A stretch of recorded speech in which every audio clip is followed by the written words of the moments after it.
Soyez bénis de l'Éternel. Bienvenue donc à cette troisième partie sur la paracha numéro 12. Donc nous sommes là dans les Haftarot, on va aller donc dans 1 Roi chapitre 2 versets 1 à 12. Donc 1 Roi, allons-y. 1 Roi chapitre 2 versets 1 à 12. Donc très important ce passage. Ok. Remettons ces quelques instants au Seigneur. Merci mon Dieu mon Père pour tout ce que tu nous as enseigné sur cette paracha déjà.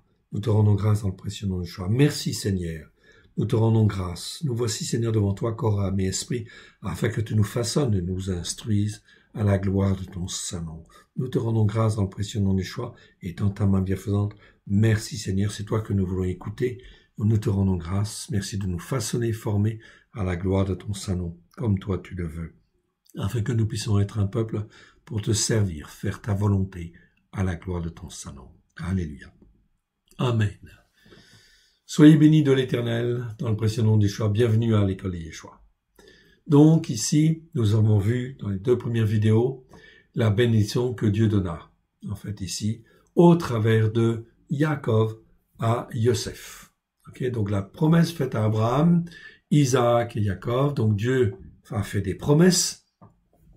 Ces promesses ont été faites à Abraham, elles ont été transmises à Yitzhak, elles ont été transmises à Yaakov, et elles ont été transmises à Yosef, aussi, et à Yosef au travers de ces deux fils qui sont Éphraïm et Manassé, avec pour Éphraïm une bénédiction pleine et entière, une ouverture vis-à-vis, des nations.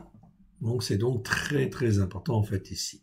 Éphraïm sera plus grand en nombre que, Manassé. Oui, bien sûr. Ok.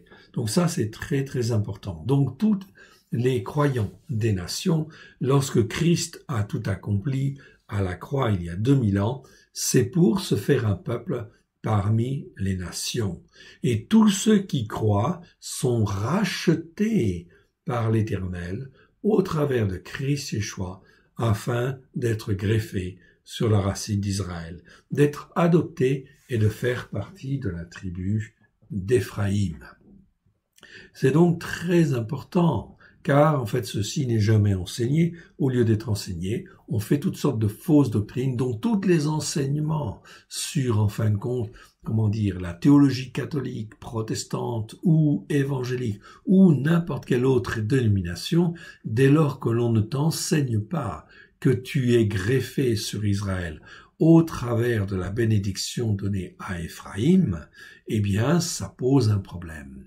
Ça pose un problème car on est en train de construire une église ou une assemblée qui n'est pas greffée sur les racines hébraïques de la foi.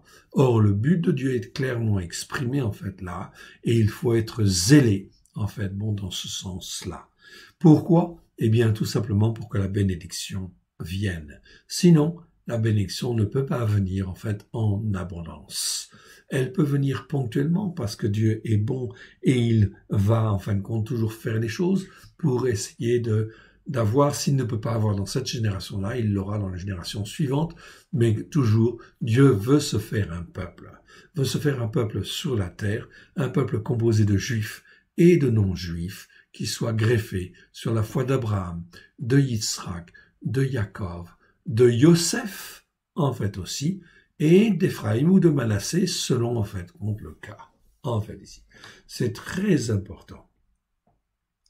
Donc, on a vu aussi dans les bénédictions que Yaakov a données à Yosef, qu'il était le nésir de ses frères, c'est-à-dire le consacré parmi ses frères. Voilà pourquoi il va recevoir toutes les bénédictions. C'est donc très, très important. Toutes les bénédictions, pendant ce temps-là, sa génération, c'est lui qui les a reçues. Il a été porteur. Il a été le nésir, ici, le consacré, consacrant. Et Dieu, au travers des siècles, va toujours se choisir comme cela des consacrés, ici, qui vont lui appartenir de génération en génération jusqu'à arriver à Christ. C'est pour ça dans Matthieu chapitre 1, on te parle d'hommes de foi qui amènent petit à petit, ici, l'accomplissement des promesses à Yeshua, en fait ici, qui lui, en fin de compte, est l'héritier du trône de David. Oui, bien sûr. Il est l'héritier de David. Donc voilà pourquoi on a une continuité au travers des siècles, mais de gens qui sont toujours des nésirs, des consacrés consacrants, des consacrés pas toujours consacrants, mais au travers de Christ, depuis effectivement 2000 ans, c'est bien en fait le but, la grâce en fait est là, la puissance au travers de Christ, elle est là, cette nouvelle alliance, cette alliance nouvelle, elle est faite pour que la Torah soit écrite dans nos cœurs et en fin de compte que la puissance de la bénédiction puisse se réaliser en fait ici parmi les Juifs, mais aussi parmi toutes les nations du monde entier, qui sont appelées sur le plan prophétique, qui sont appelées Éphraïm, tout simplement. Donc il ne faut pas déroger de ça, et il faut être vraiment très, très ferme là-dessus. Voyons maintenant ce qu'il en est des consacrés. Lorsqu'on passe le flambeau, que faut-il faire? Eh bien, effectivement, voyons ce que nous disent les Haftarot. Haftarot, ce sont des lectures complémentaires choisies par, les Juifs, sous l'inspiration souvent du Seigneur. Des fois, elles sont vraiment bien inspirées, d'autres fois un petit peu moins. Ici, en fin de compte, nous allons voir les Haftarot de cette semaine. Mais elles vont nous parler. Elles vont nous parler grandement. Écoutez bien. Nous allons lire 1 Roi, Roi c'est Mélarim, donc 1 Roi chapitre 2, versets 1 à 12. Là, on nous parle de quoi? Des instructions de David à Salomon avant sa mort. Qu'est-ce que David a dit à Salomon avant de mourir? Tout à l'heure, c'était Yaakov, avant de mourir, qui parle en fait à Yosef. Ok? Donc, c'est très bien. Yosef, il meurt, il donne ses, en fin de compte, recommandations, ses instructions aux enfants d'Israël. Et là, en fin de compte, nous sommes dans le passage, nous sommes dans les années 1000, en fait ici, où David, en fait ici, 1000, on va plutôt dire 970, 960, 980, 970, dans ces eaux-là. Ok, David approchait du moment de sa mort, et il donna ses ordres à Shelomo. Shelomo, c'est Salomon, son fils, en disant, « Je m'en vais par la voie de toute la terre, fortifie-toi et sois un homme. » Ish, sois un homme debout. Ish, en fait, ici, je vous rappelle la définition du mot Ish, sois un homme. C'est-à-dire, en fait, ici, Ish, c'est-à-dire un homme mature, un homme créé à l'image de Dieu. En fait, ici, qui pour être attaché à Dieu et rester attaché à Dieu, rester dans l'ombre de Dieu. Dans l'ombre de Dieu, c'est-à-dire apprendre pleinement la soumission et l'obéissance et la soumission, en fait aussi.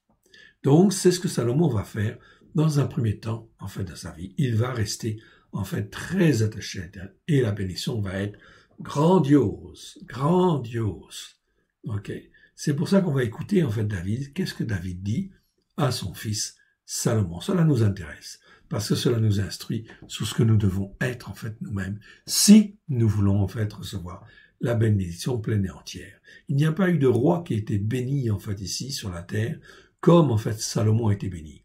En sagesse, en intelligence, mais aussi en richesse, etc. Ok, il a tout reçu, en fait, ici, quelque part. Est-ce qu'il est resté ferme pour autant? Non, malheureusement. Et oui, le cœur de l'homme est faillible. Voilà pourquoi c'est extrêmement important d'entraîner notre âme, de façonner notre âme avec une certaine discipline pour rester attaché à Dieu. Car il y a des moments où on peut en fait lâcher, on peut s'écarter, tout ça, où en fait, eh bien, il faut discipliner notre âme. Jacob disait, « J'ai fait plier ma volonté à la parole de Dieu. » En fait, ici. Ça, c'est très important. Ok? Donc, quand on n'a plus envie ou quand on est fatigué parce que il y a des attaques, il y a des ceci, il y a de cela, alors, il faut plier le genou. Ok? Et en fin de compte, s'attacher à Dieu. Venir auprès du trône de la grâce, se couvrir du sang précieux de l'agneau et venir au trône de la grâce. Venir à Yeshua lui-même, car il a dit, « Venez à moi, vous qui êtes chargés, fatigués, et je vous donnerai du repos. » En fait, ici, Yeshua le maître de notre foi. C'est lui qui suscite la foi et qui l'amène à la perfection. Alors écoutons.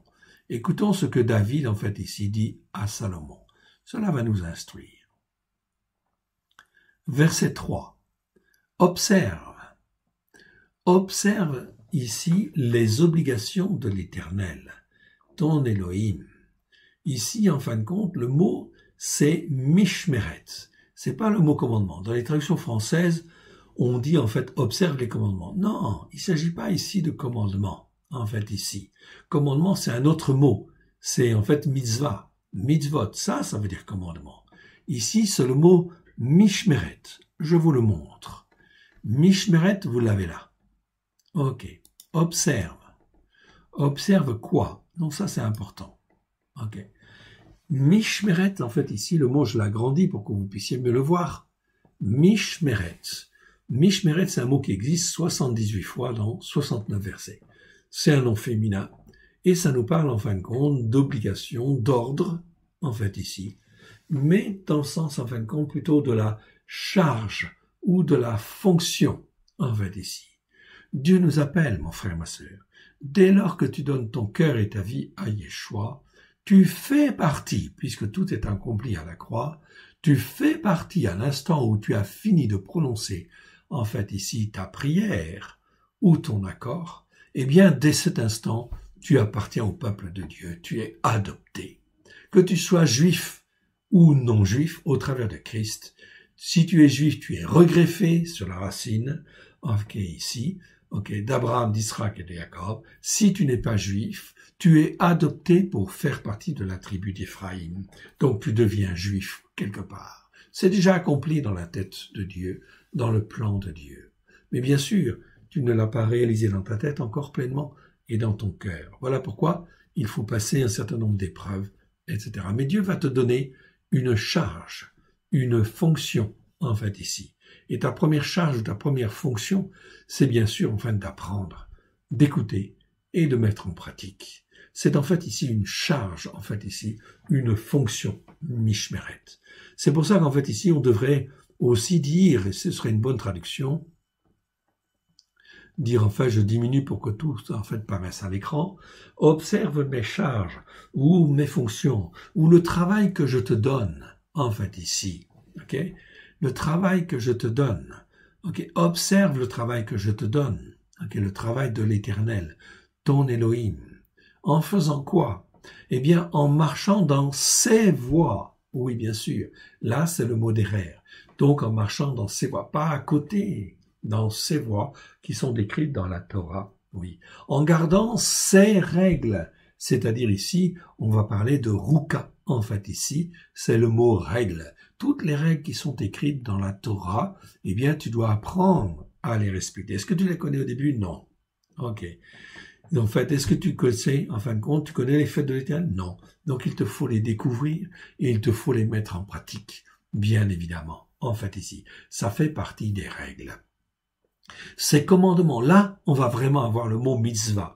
Mitzvah, mitzvot, qui veut dire commandement. C'est un des mots qui, en fin de compte, ici, n'a pas changé entre l'Ancien Testament et le Nouveau Testament. C'est toujours le même sens. En grec, ça s'appelle entolé, mais ça a le même sens que mitzvah, en fait, en hébreu. C'est commandement. C'est un des mots qui, en fait, ici, traverse toute la Bible et qui, la plupart du temps, je dis bien, la plupart du temps, est bien traduit par commandement. Sauf quelques exceptions, comme là, ici, où on déforme le mot et on le traduit par ordonnance. Non. Qu'on traduise mishpat par jugement ou ordonnance, d'accord.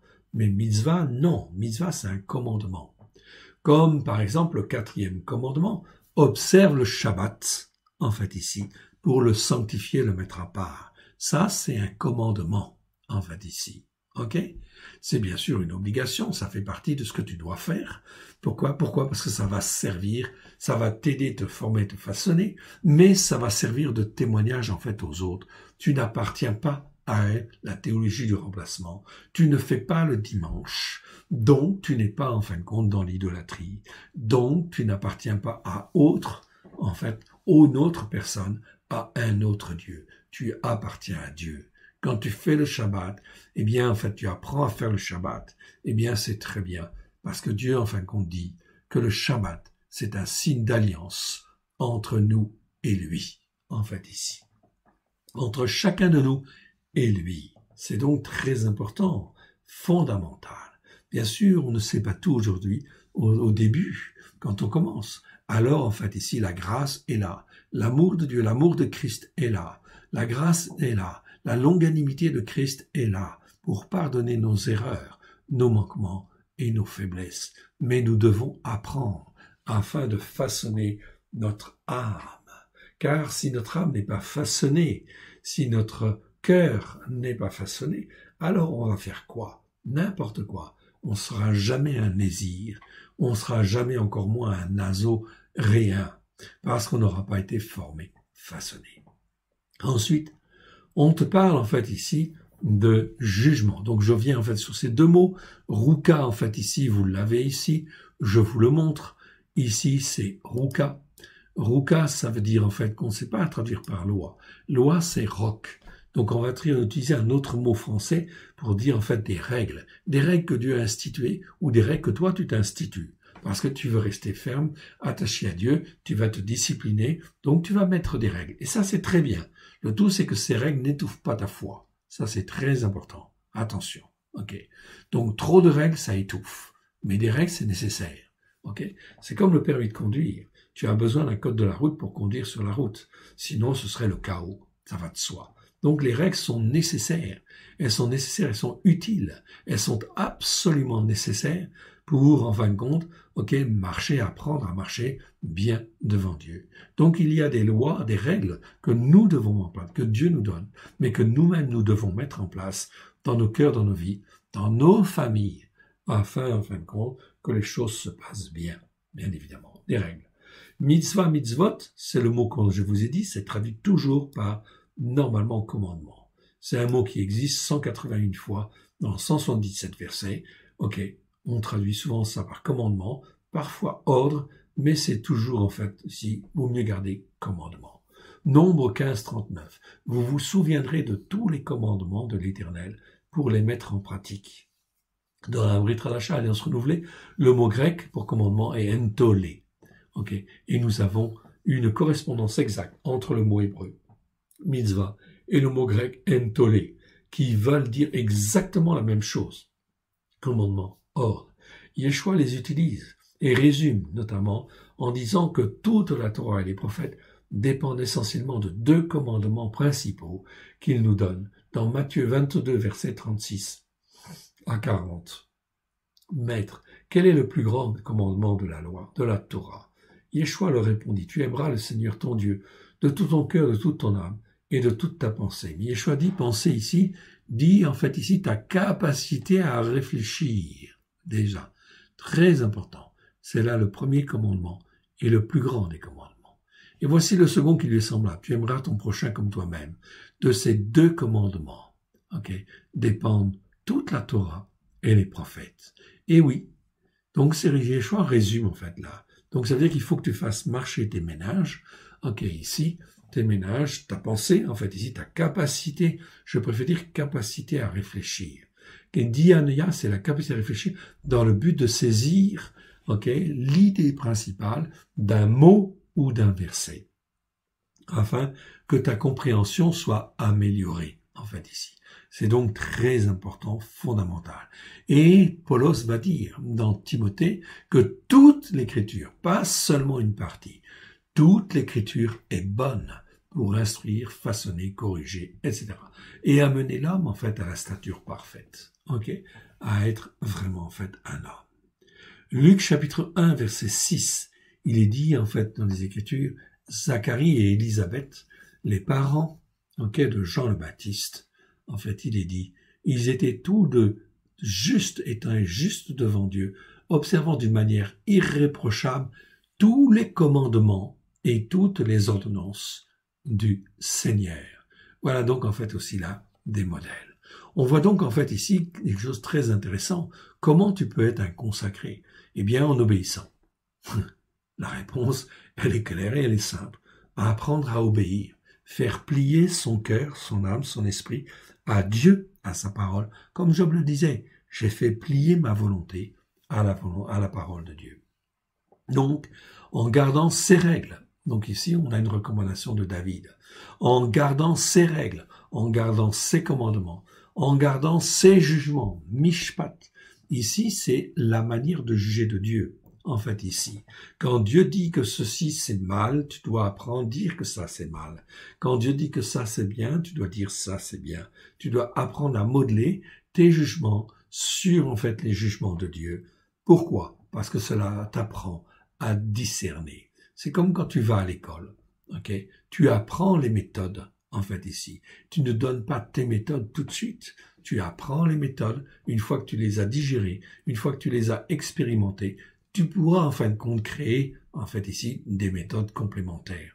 Mais en fait, ne t'avise pas de changer la parole de Dieu, car en fait, la parole de Dieu, elle est sainte, elle est saine. Et Paulos, en fin de compte, va dire qu'elle est saine, elle est saine, elle est sainte et elle est saine. Saine pour rendre saint, en fait ici. Paulos va le dire. La traduction, en fin de compte, c'est vrai que nous avons en français la plupart du temps, n'est pas toujours en fait géniale. Mais attends un petit peu encore, ok, le temps que nous ayons terminé notre nouvelle traduction, et tu verras. Là, c'est vraiment en fait très très clair.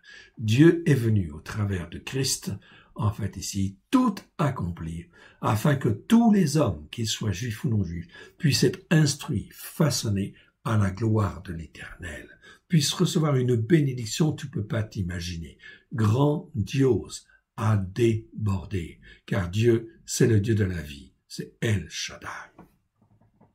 Donc ici, mais il faut apprendre à juger, comme Dieu juge. Ok? Bon, eh bien, comment tu fais? Eh bien, tu écoutes la parole de Dieu et tu apprends à la mettre en pratique. Et tu apprends à la mettre en pratique.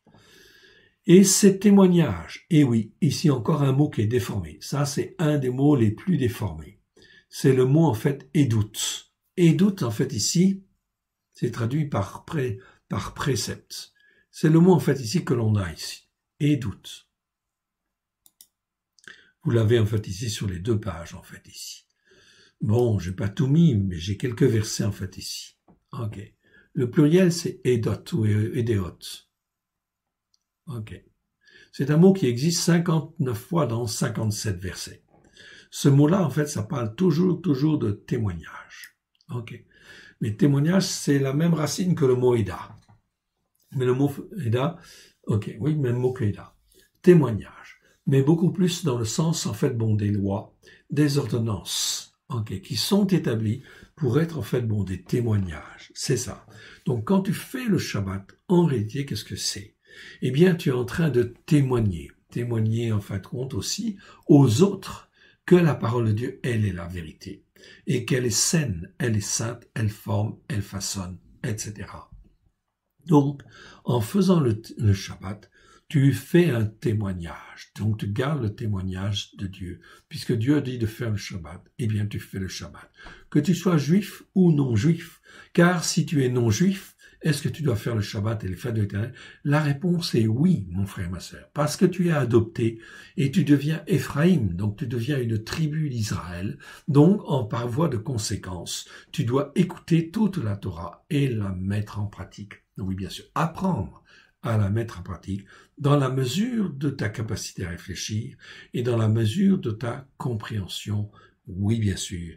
Et de la grâce que Dieu va te donner, de la mission, de la charge que Dieu veut te donner. Mais si tu dis non tout de suite, alors là, ça va poser en fait un problème. Donc ici, eh bien, c'est très important. Ce mot-là, édoute, nous parle de témoignage. Sur les 59 fois, le mot, en fin de compte, est toujours traduit par témoignage, sauf 18 fois. 18 fois, il est traduit par précepte, avertissement, ou même encore loi. Alors qu'il y a d'autres mots en hébreu pour dire en fait cela. Okay? Voici quelques exemples. Ici, on parle du témoignage. Dans Exode 25, verset 16, tu mettras dans l'arche du témoignage. Donc là, c'est édoute que je te donnerai. Okay? Exode 16, 32, suivant l'ordre donné par l'Éternel à Moshe, Aaron le déposera dans le témoignage, afin qu'il soit conservé, qu'il fût conservé ou qu'il soit conservé. Ça sert de témoignage. Toutes les paroles de Dieu servent de témoignage. quand j'écoute la parole de Dieu et que je la mets en pratique, c'est un témoignage. Ok, voilà pourquoi il faut que je sois affermi, en fait, bien évidemment, pour pouvoir contredire quelque part la théologie de remplacement qui dit qu'en fait, puisque tout est accompli, je n'ai pas besoin de faire ces choses-là. Non, ça fait partie, en fin de compte, de l'éducation. Comme un enfant, Paulos va le dire, comme un enfant a besoin d'être éduqué, même si c'est un prince, eh bien, si c'est l'héritier du trône, l'enfant doit être éduqué, suivre un cursus de formation, apprendre des règles, apprendre en fait des lois, et quand il est mature, et qu'il a un peu d'expérience, eh bien, il peut devenir roi ou il peut devenir prince. Mais tu n'es pas prince et tu n'es pas roi dès lors que tu n'as pas appris, bien évidemment, et que tu n'as pas été façonné. Autrement dit, même dans la Brit Hadasha, on va dire que tu dois crucifier la chair et que tu dois façonner ton âme afin d'être un homme debout, un homme mature. Et ça passe toujours par la parole de Dieu, la Torah, qui en fait nous façonne et nous instruit comme il convient. Ok, voilà pourquoi hier on avait fait une arche du témoignage pour en fait compte que les enfants d'Israël ne doutent jamais que là ils avaient en fait le témoignage en fait réel devant les yeux en fait ici qu'il ne fallait pas faire autrement car c'était écrit et le témoignage était là dans l'arche. Et l'arche elle-même va s'appeler l'arche du témoignage. Exode 25, verset 16, tu mettras dans l'arche du témoignage, le témoignage que je te donnerai. Voilà pourquoi elle va s'appeler l'arche du témoignage. Les tables de la loi, eh bien ça va s'appeler les tables du témoignage. Dans, en fin de compte, Exode 31, 18, lorsque l'Éternel eut achevé de parler à Moshe sur la montagne du Sinaï, il lui donna les 2 tables du témoignage, Shnaim, Louvarot, à Edout. À Edout, c'est donc du témoignage, en fait ici. Table de pierre écrite du doigt de Dieu, en fait ici, écrite du doigt de Dieu. Ok, Exode 32, verset 15, Moshe retourna et descendit de la montagne les 2 tables du témoignage, qui servent de témoignage dans sa main. En fait ici. Et doute, ça veut dire témoignage. Ici, donc, dans le verset, en fait ici, nous devons garder, en fait ici, le témoignage, les témoignages de l'Éternel. C'est ça qu'on est en train de dire, pas les préceptes. On s'en fout, il y a d'autres mots pour dire, en fait, préceptes ou commandements. Ici, on essaie de garder les témoignages de Dieu. Tu veux être un témoin de Dieu? Alors garde en fait, la parole de Dieu et mets-la en pratique avec grâce et vérité. Fais simplement cela, ok? Proclame-le même avec la bouche, etc. Ça, tout cela, c'est très sain et c'est très bon, bien évidemment, et c'est ce que tu dois faire. Car le reste, c'est Dieu qui va le faire. C'est lui qui va disposer les cœurs et sa parole, en fin de compte, va courir et elle ne remonte pas au ciel sans avoir accompli la volonté de Dieu. Il y a une puissance derrière cela extraordinaire lorsque nous rentrons dans l'obéissance et la soumission ici. Donc le Seigneur, en fait, ici, nous dit exactement la même chose.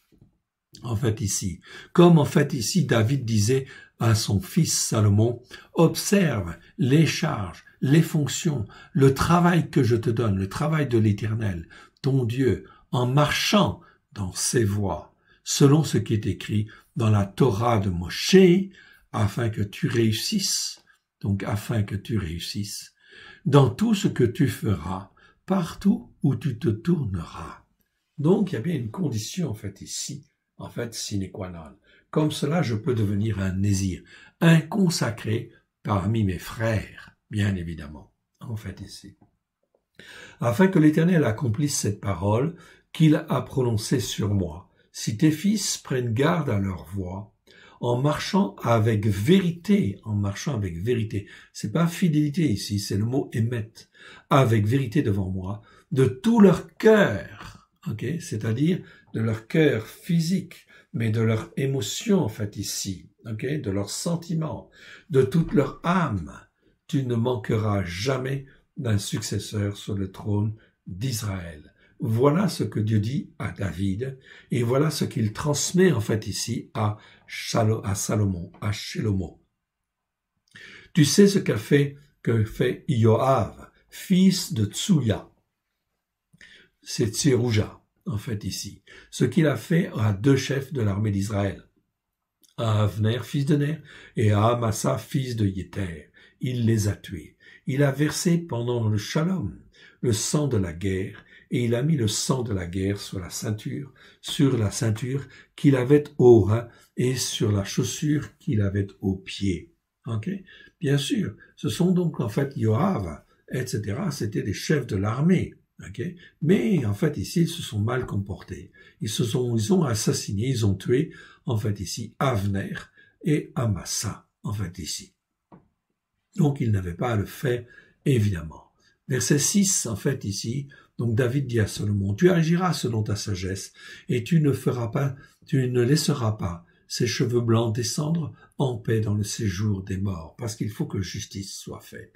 Tu traiteras avec bienveillance les filles de Barzillai, c'est Barzillai en fait ici, qui veut dire fait de fer, le Giléadi, le Galadite, et ils seront de ceux qui se nourrissent à ta table, donc veille sur eux, car ils ont agi de la même manière à mon égard, en venant au-devant de moi lorsque je fuyais Avshalom, ton frère, c'est-à-dire Absalom.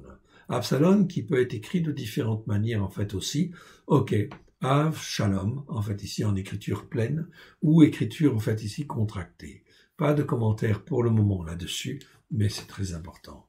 Ça en fera en orientant. Voici, tu as près de toi Shimei, fils de Géra, ben Ayemini, c'est-à-dire le Benjamite.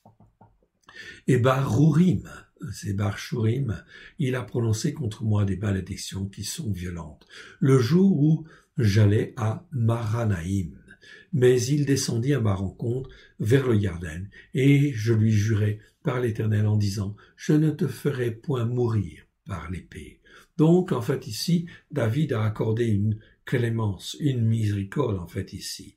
Maintenant, en fait, il ne faut pas qu'il soit resté impuni pour sa faute. Maintenant, tu ne le laisseras pas impuni, car tu es un homme sage, et tu sais comment tu dois le traiter.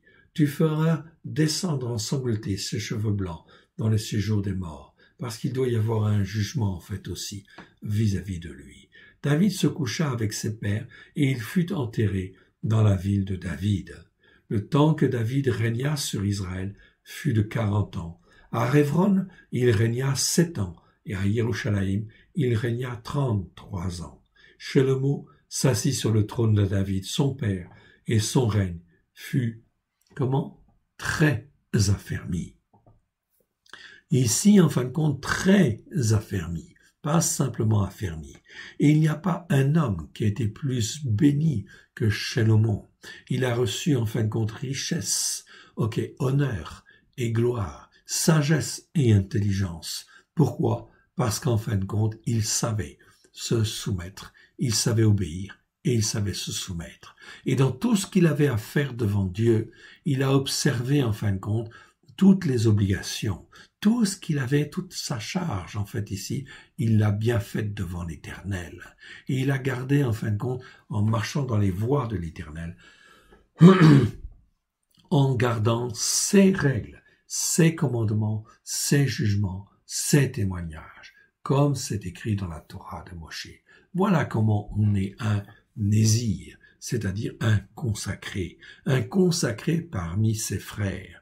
Mon frère, ma sœur, il n'y a pas eu de personne plus bénie, en fait, ici, que Shelomo. Non seulement dans les richesses physiques, mais aussi, en fait, dans la gloire de l'Éternel. Souvenez-vous, la construction du temple, en fait, a eu lieu. Il a construit le temple. Et à l'inauguration du temple, Shelomo a fait des prières, etc., en abondance. Et ces prières ressurgissent même aujourd'hui, en fait, ici.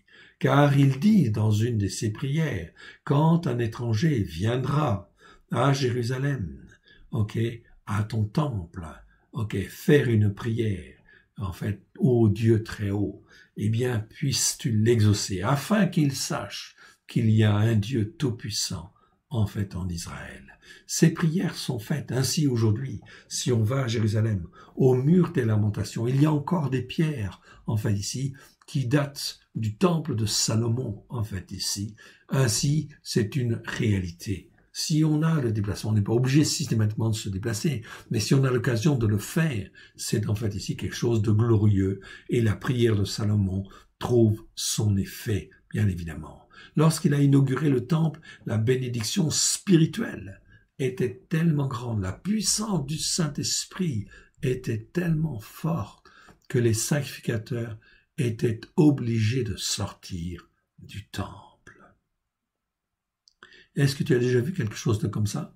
En fin de compte, depuis que la chrétienté est instituée, en fait, ici, depuis que Christ Yeshua est venu, est-ce qu'il y a, en fait, une seule église, un seul temple chrétien, où, en fait, la puissance de Dieu a été aussi puissante, etc. Non, il y a eu des manifestations du Saint-Esprit, oui, même parfois, on va dire grandiose avec les réveils, très bien, mais jamais, en fait, une puissance qui a perduré, en fait, ici, et qui a perduré tout un certain temps, en fait, ici.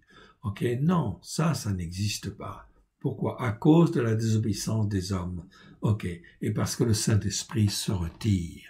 Se retire pourquoi? Parce que l'on n'écoute pas. Hier, Israël même n'a pas toujours écouté et obéi, fait la volonté de Dieu. Donc, en fait, ici, le Saint-Esprit s'est retiré. Même, en fait, ici, au temps du temple, en fait, ici, de la destruction du temple, au temps de Jérusalem qui est détruit, en fait, ici, Ézéchiel voit le Saint-Esprit qui s'en va, en fin de compte, de Jérusalem, du temple et de Jérusalem, qui se retire. Donc, le Saint-Esprit se retire, en fait, ici, tout simplement, quand on n'écoute pas la Torah, pour la mettre en pratique. Voilà pourquoi aussi les onctions qui ont eu lieu, en fait ici, dans le monde évangélique avec les réveils, eh bien cela ne reste pas. Pourquoi? Parce qu'on n'est pas dans l'obéissance et on n'est pas dans la soumission, en fait ici. On n'est pas là pour, on n'observe pas, en fait ici, tout le travail que l'Éternel, l'Élohim nous donne.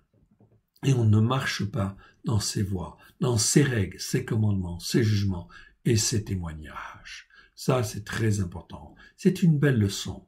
Mon frère, ma sœur, est-ce que tu veux être un nésir? Que tu sois juif ou non juif, il n'y a pas de problème. Dieu, lui, il est d'accord. Est-ce que Christ est d'accord? Oui, bien sûr. Est-ce que le Saint-Esprit est d'accord? Oui, bien sûr.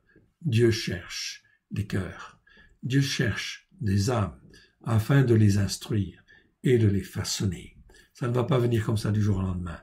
Mais si tu dis oui, alors, merci Seigneur pour les épreuves, merci Seigneur pour les douleurs, merci Seigneur pour la patience, parce que Dieu va nous travailler, oui, bien sûr, et nous façonner.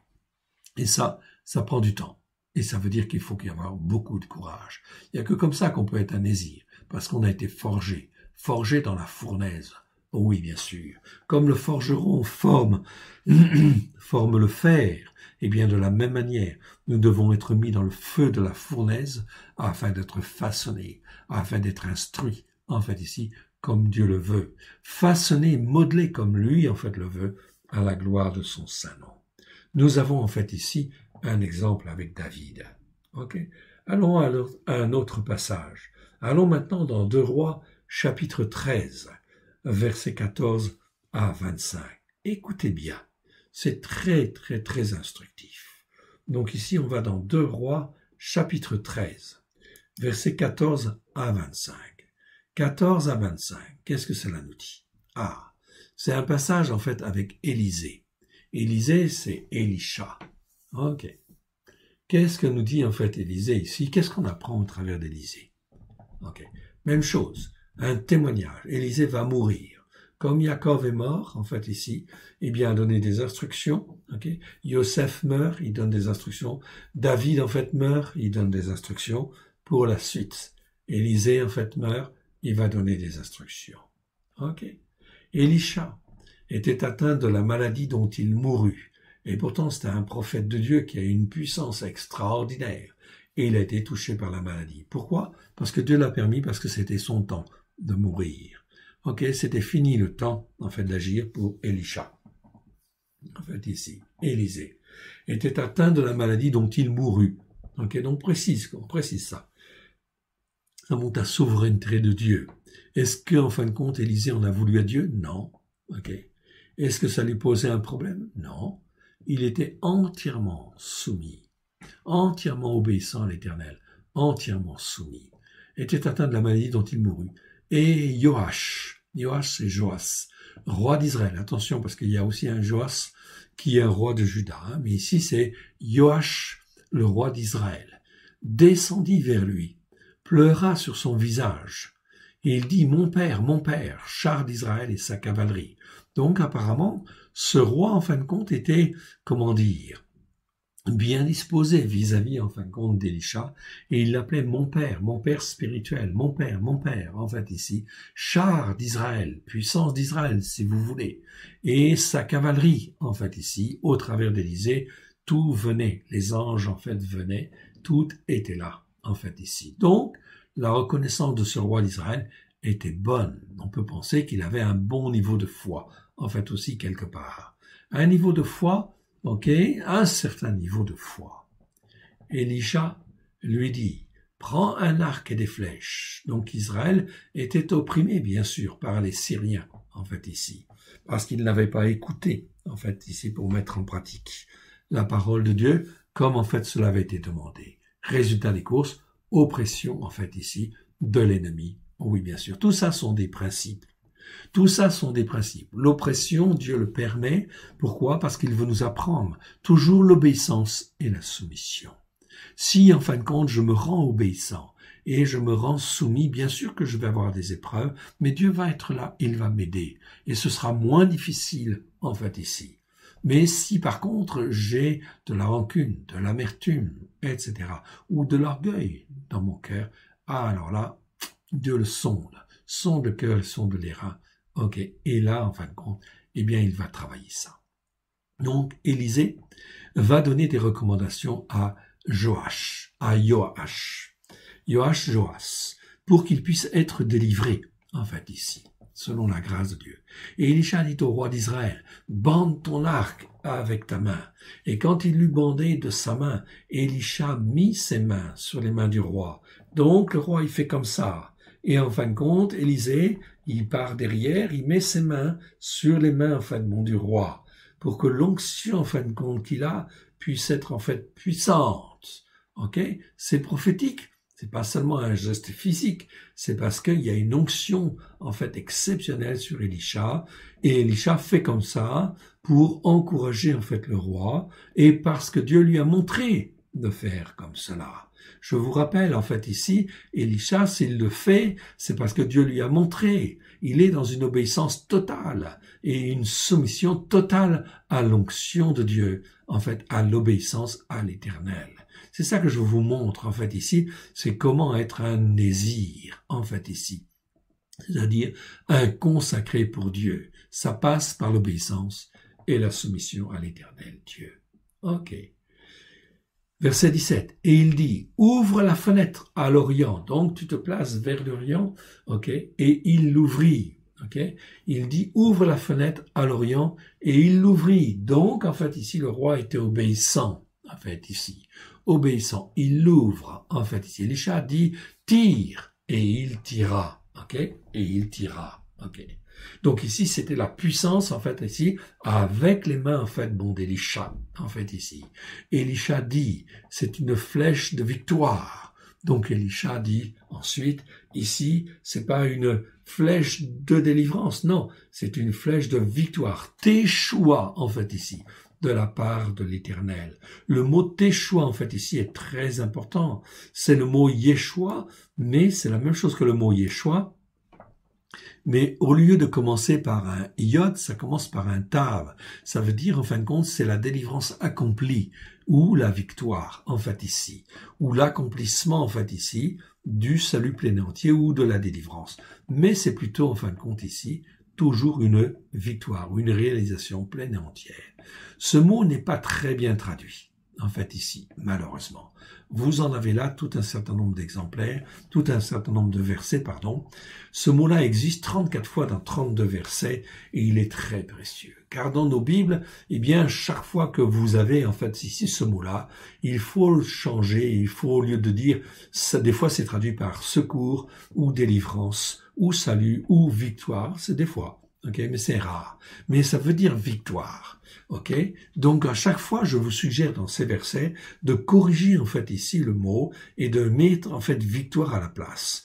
Comme en fin de compte ici dans Juge 15, 18, on te parle de délivrance, non, c'est mieux de dire victoire. Dans 1 Samuel 11, 9, c'est mieux victoire que secours. En fait ici, 1 Samuel 11, 13, c'est mieux victoire que délivrance. En fait ici, parce que c'est une délivrance accomplie. Yeshua, ça veut dire délivrance. Ça, on est d'accord. Ça pose pas de problème. Donc, il faut pas confondre Yesha, Yeshua et Teshua. Yesha, ça nous parle du salut. Yeshua, ça nous parle de la délivrance. Voilà pourquoi Yeshua porte notre Seigneur, porte le nom de Yeshua, parce qu'il est notre délivrance, en fait ici. Et Teshua, c'est la victoire, en fait ici, ou la délivrance accomplie. Dans 2 Samuel 19, 2, c'est bien marqué victoire. Ok, très bien. Ok, c'est bon. Ici, dans 2 Samuel 23, 10, c'est marqué délivrance, ce serait mieux victoire. 2 Samuel 23, 12, ce serait mieux victoire en fait également, etc. Je vous laisse continuer. Dans le psaume 51, verset 16, Dieu de mon salut, non, c'est Dieu de ma délivrance. C'est lui qui délivre. Pas confondre délivrance et salut. Dans le salut que Dieu nous donne au travers de Christ Yeshua, il y a des délivrances qui, en fin de compte, sont pour nous délivrer de ceci, délivrer de cela, etc. Donc la délivrance fait partie du salut, en fait aussi, ça on est d'accord. Mais il ne faut pas confondre, en fait ici. C'est donc très important. C'est pour ça qu'en fait ici, il y a une confusion, en fait ici. Psaume 71, verset 15, c'est traduit par salut, en fait, ici, ce mot-là. Non, ça doit être traduit par victoire. Ici, psaume 108, c'est marqué secours dans les Bibles second. Eh bien, il faut traduire par victoire aussi, etc. Dans le psaume 119, verset 41, c'est traduit par salut. Non, c'est pas Yesha, c'est Teshua, c'est un salut accompli, c'est une victoire, en fait, ici. Donc, on devra traduire par victoire. Ok, je vous laisse en fait ici le reste, c'est trop important. C'est un des mots très importants. Donc aujourd'hui, nous n'avons pas de traduction complète. En fait ici, nous avons les enseignements, nous utilisons nos Bibles, mais elles ne sont pas terminées en fait ici. Donc vous pouvez bénéficier de ces enseignements, c'est très bien, mais dans vos Bibles, je vous suggère de prendre même une seconde en fait ici, seconde 1910, ou en fait ici NG 79, et nous vous donnerons tout un certain nombre de versets comme ça à corriger, et vous les corrigez.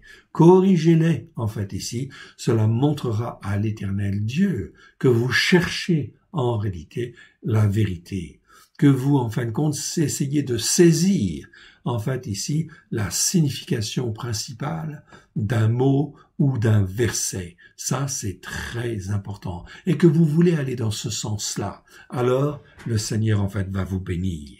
Déjà, en fin de compte, nous avons l'Alliance renouvelée qui va être éditée début d'année prochaine. Ensuite, courant de l'année, nous éditerons très certainement tous les psaumes en français, en hébreu et en phonétique. Et nous éditerons également, nous essaierons d'éditer la Torah, en fait, aussi. Déjà. Donc, on aura des gros morceaux, en fait, compte comme cela, qui seront disponibles. Si Dieu le veut, si Dieu le permet, nous le ferons, en fait, ici. Ok, afin que les hommes et les femmes soient éduqués dans, en fin de compte, vraiment, sans avoir de confusion par rapport aux mots.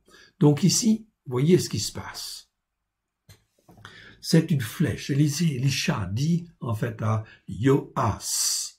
Ok? Il dit à Joash, à Joash. Il dit ça, c'est une flèche de victoire. Ok?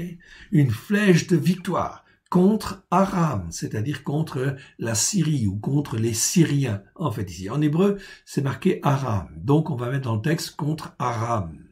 Ok? C'est-à-dire l'oppresseur, en fait, ici. Ok? Et en fait, ici, cet oppresseur, tu battras Aram. Il dit, tu battras, en fait, Aram, à Afek, Afek, c'est-à-dire un enclos, un enfermement. C'est-à-dire, en fin de compte, ici, la Syrie est enfermée, en fait, ici, quelque part, et ça a une flèche de victoire, ok, jusqu'à leur extermination.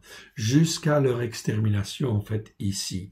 C'était, en fait, ils étaient enfermés. Prophétiquement, les Aram étaient enfermés jusqu'à l'extermination, ici.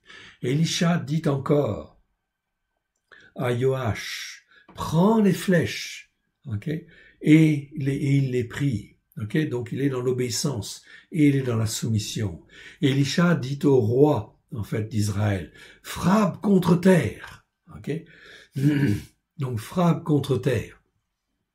Alors, en fait, on dit, Joach frappa contre terre, il frappa 3 fois, ok, et il s'arrêta, ok.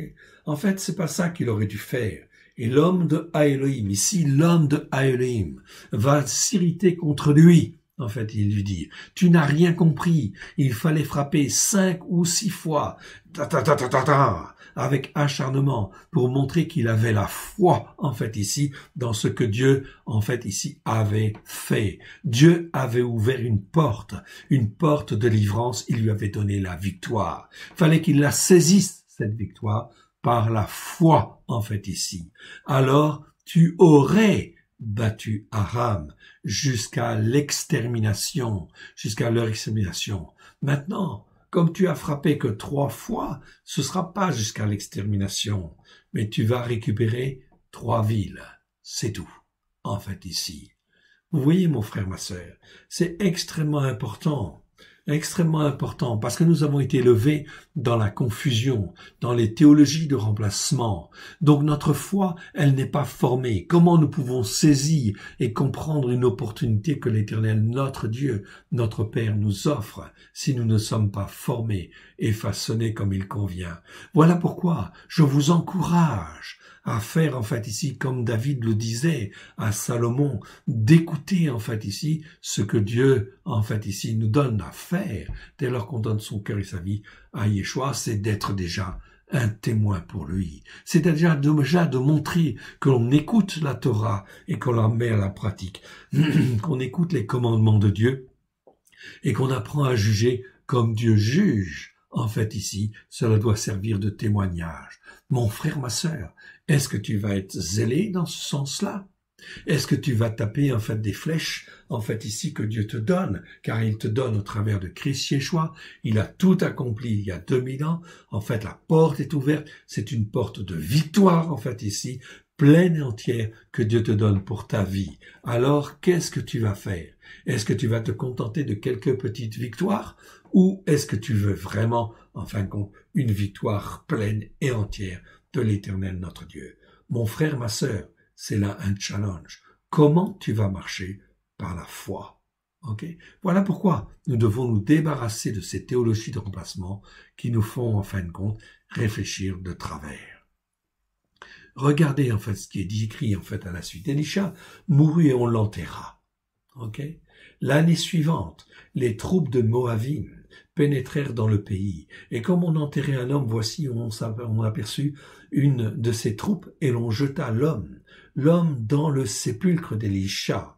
Donc, dans la tombe d'Élisha, le sépulcre d'Élisha, l'homme, en fin de compte, qui avait été tué, en fait, ici, ok, il est mort. Eh bien, en fin de compte, on l'enterra. Et en fait, l'homme, en fait, toucha les os d'Élisha. Mais Élisha, il y avait une telle onction, en fait, ici. Pourtant, cette onction ne l'a pas permis de guérir, parce que c'était pas le temps de Dieu. Le but, c'était pas qu'il guérisse. Mais ici, en fait, c'est pour montrer que l'onction d'Élisha était là, pour faire la volonté, en fait, de Dieu. Et cet homme-là, en fin de compte, comme il a touché les os d'Élisha, il reprit vie et il se leva sur ses pieds. Il est ressuscité des morts. La puissance de la vie qui était dans l'onction d'Élisha, la puissance de la victoire sur la mort était là, bien évidemment. Vous voyez ce que, en fait, ici, le roi d'Israël a loupé. Il a loupé, en fait, Joach a loupé une belle opportunité quelque part. Mes frères, mes sœurs, si nous ne sommes pas formés comme il convient, nous loupons, en fin de compte, toutes plein de sortes d'occasions que l'Éternel nous donne, veut nous donner, car il est comme il l'a dit, comme Jacob le répète. Il l'a dit en fin de compte aussi à son fils. En fait, ici, Yosef, c'est ici le Dieu tout-puissant, le Dieu qui donne la vie et qui veut donner la vie, en fait, ici. Est-ce que Dieu veut nous donner la vie? Il veut nous donner la victoire, surtout, en fait, ceux qui peuvent être nos ennemis, en fait, ici. Eh bien sûr que oui, nos ennemis spirituels. D'abord, en fait, ici. Ça, c'est très important. OK? Nos ennemis, c'est d'abord, en fin de compte, combattre Satan. Oui, bien sûr. OK? Principalement. Dans nos cœurs et dans nos vies. Mais si nous ne savons pas combattre déjà contre l'ennemi de nos âmes, alors le Seigneur ne peut pas nous envoyer au combat, en fait, ici, à l'extérieur. Oui, bien sûr. Mais il y a un combat, mais c'est un combat spirituel. Ce n'est jamais un combat par les armes. Jamais nous ne devons prendre les armes. Jamais nous ne devons prendre, en fait, les armes pour, en fait, ici, accomplir la volonté de Dieu. Jamais. C'est Dieu qui fait.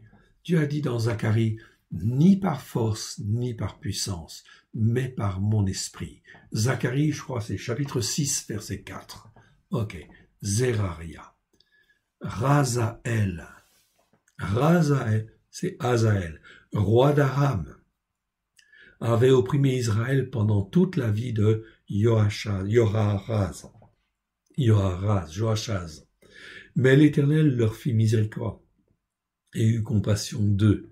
Il tourna sa face vers eux à cause de son alliance avec Abraham, Yitzhak et Jacob.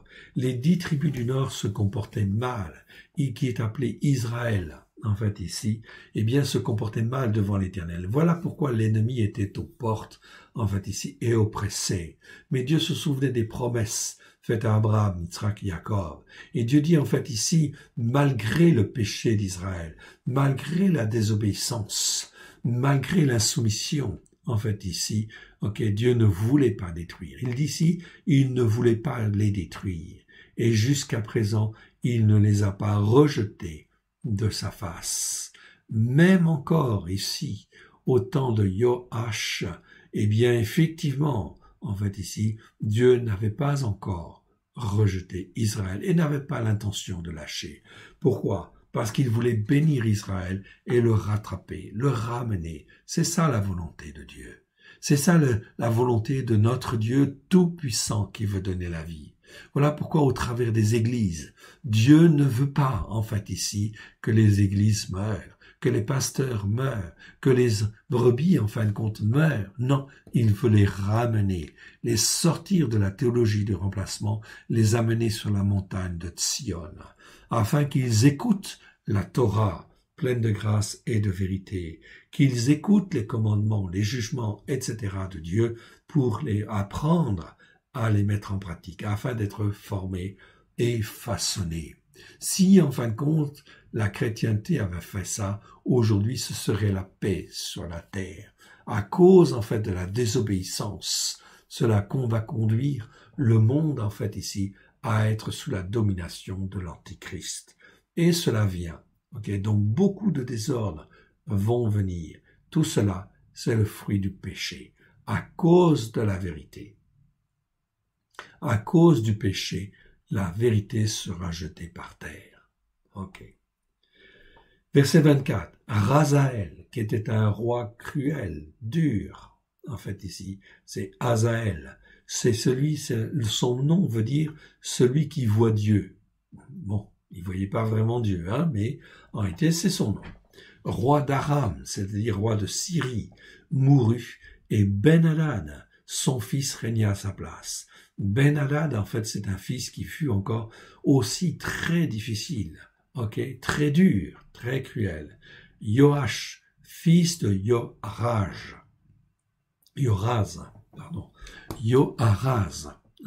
reprit des mains à Ben-Hadad, fils de Razaël. Donc Ben-Hadad était cruel, furieux, un guerrier hors pair. Mais ici, Joach, en fait ici, va récupérer les villes enlevées par Razaël à Joachaz, son père, pendant la guerre. Joach le bâtit 3 fois, et il recouvra les villes d'Israël. Mon frère, ma sœur, nous avons besoin de grandir. Nous sommes en fait ici faibles dans notre foi. Nous devons apprendre à avoir une foi déterminée, entraînée pour saisir par la foi, en fait ici, quand Dieu agit. C'est un apprentissage, toujours en fait de l'obéissance et de la soumission. Comme l'enfant apprend en fin de compte à être éduqué, il est formé par un certain nombre de règles jusqu'à ce qu'il devienne adulte. Eh bien, lorsque nous donnons notre cœur et notre vie à Yeshua, nous avons besoin d'être formés et façonnés jusqu'à ce que nous devenions des adultes spirituellement. Ça, c'est très important. Nous avons donc en fait une formation sur 1 an qui permet en fait de se former sur les racines hébraïques de la foi.